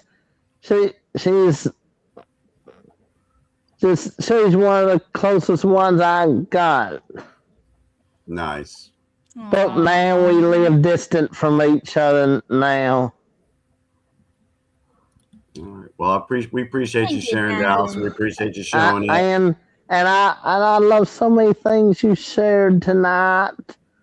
And how Dave, he brings so many points, and that we're here to have our, because of our common ground that we got. That's good, Dallas. Well, thank you for sharing and thank you Appreciate for it, joining. buddy. Thank you, Dallas. I occasionally know what I'm talking about. Is that Gail? Is she Yeah. on? Hi. Gail. Dragons, dinosaurs, yes. The word dinosaur didn't come out to the 1800s. I don't know the exact date, but I can get it. And I do have scriptures to show they weren't called dinosaurs, but I do have scriptures to show that they were, in fact, dinosaurs. Okay. Next Tuesday, 9 p.m. Next bring Tuesday, all yep, your and I did my homework. homework. Bring it all. You know what a messed up show that's going to be. We're going to talk about the Constitution. That is and your then we're gonna fault, talk Jimmy. about fucking We're supposed to be talking dinosaurs. about politics, and you keep changing subjects here. Dude, that is Yeah, I so got- American. I got- That's more I got a few American than most scriptures on things. dinosaurs. As a matter of just 'cause- fact, there was a big thing on Facebook because I think it was the Speaker of the House that talked about dinosaurs in the Bible, and they joked about them. They made fun of them. Well, I did my And homework. UFOs and aliens And and I stuff. Like just- Katie and I Van said wrote- something too, so we gotta talk about that next. I wrote Tuesday, too. everything down about dinosaurs and the date that the word dinosaur came out, and I gave scriptures, and it just blew up the whole Facebook. But everybody agreed with me and said I was right. But my cousin's a left side liberal, and I wanted to prove him wrong. So that was my way of zapping. Hey, good job. Talking about the UFOs could be fun because I've done a lot of study into that. Oh, I got among my other thoughts things. on those too. That'd be cool. Yeah, Vice Dave, President, I'm with him. I'm with JD Vance on that one. What's that? He said that UFOs are demons. I'm just. Yep, I was just I've gonna been say saying that. myself. You guys know that. You guys know. Oh, I that. can tell you when they came down too. we have so much to talk about. We have so much to Yeah. talk about, and I can actually disagree on that. All right, cool. Go right ahead. Dave, do you have any? They can disagree back at you. Do you have any final thoughts about tonight's episode? I have final- one, I oh, have go one ahead. thing I'd like to say. All right, go ahead. I'm keeping my mouth shut about the Jewish people. I don't Okay. want to. I don't want to say anything about. I don't want to hate any group of people. Period. Yeah. I really don't. I keep my mouth shut because I don't want to get into any conflicts back and forth about who's right and why do you hate these people. Personally, I really don't care who likes Jews and who doesn't. That's my stance on human race, period. I try to like everybody because there's good and bad in every race. So, and I don't want to judge any particular race of people. Yeah, they've done some bad things, but don't forget, I think of the Jews from the Israelites. I think of them in the Old Testament, but I don't like the ones that are in our system today. And that's all I'm going to say. And I want to talk. I just have one point about the moon. When I look out my window, there's a full moon. What am I looking at if it's not a moon? What is it, Mr. Diamond Dave? We'll put a pin on that. You know so- I'm being sarcastic, right? You know I'm being sarcastic, He's being right? sarcastic. I'm being yeah. sarcastic back. Being sarcastic back, okay. That's the Italian in me. Oh, you guys. It's clearly a government drone projecting an image, aka Project Bluebeam, okay? Oh, But it's God. nice. It's nice and illuminating tonight. So my final thoughts tonight. First of all, holy shit, this went all over the place. Second of all, like, this has been fun. And yeah, I'm really looking forward to the UFO discussion because I understand the Christian perspective on them being demons. The angle I'm gonna attack it from is like the idea from they cannot be demons because they have physical form. Oh, have you seen one? Well, how do we know Yes. that? We don't even know that. Where's the proof that they even have a physical form? Well, I my own digress. personal. I'll wait till next That's Tuesday. that's I a- Oh, you guys. I want got to hear what he has to say It's next already week. 3 hours. Oh Lord, Yeah, have let's wait mercy. till next week. We're gonna be here a whole other hour. Hey, everybody. Somebody just came on. Yeah, Hey, you have background hey, noise. what's going on, everybody? Hello. What We're up? all saying good night. Love the logo, bro. Love the logo. Well, hi What is it? I can't What's see the it. topic on today's discussion? Oh, We are everything from actually A to wrapping Z. it up. You came late, so Yeah. sorry. Join us Do you next guys week believe? Okay, all right. All right. I will, niggers. at Thank 9 you. o'clock, 9 p.m. Eastern time. Where'd he go? Oh my word. That's All right, just guys. what Have we a good needed night. to end the show. I'm Have out. a great night, everybody. That was crazy. Ruby, I have a. You want me to play the outro, or you want to play the outro? Yeah, no, go ahead. Go ahead if you have it. All right. So first off, I'll just say thank you to the chat. Thank you for everybody that was on the show this evening. Graham, appreciate you coming on, buddy. Leonard, Joseph, Dave, Dallas, Gail, Beau, thank you so much for everything. We really appreciate you guys so very much, and we look forward to seeing y'all next week and keep doing what we do. Ruby, you were on fire tonight. I loved it. Yeah, she You was. guys were too, I definitely. really hope enjoyed it. everybody, So it looks like everybody's back backstage. out. All right. Yeah. So here's our outro for this evening. Wide Awake. It's that video we had. So good night. We love you all, and we will see you next week. All right, go ahead.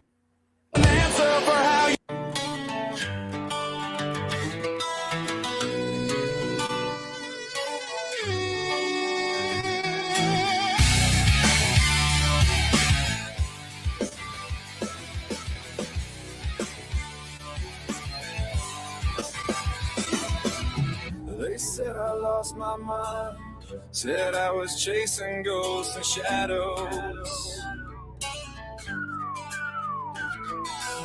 I showed them what I'd find, but they just laughed and called me hollow. Tinfoil on my head, they said conspiracy delusion. Every word I said was buried under their confusion, but I could feel it in my bones. A reckoning was coming. I'd rather bleed and stand alone than pretend I wasn't seen. Something. Call me crazy, call me broken, call me every name you've spoken. Paranoid, deranged, and blind, but I had something on my mind. Now the curtain's torn wide open. Every word I said is proven. Who's crazy now? Let the record show. Wide awake while you were in the show.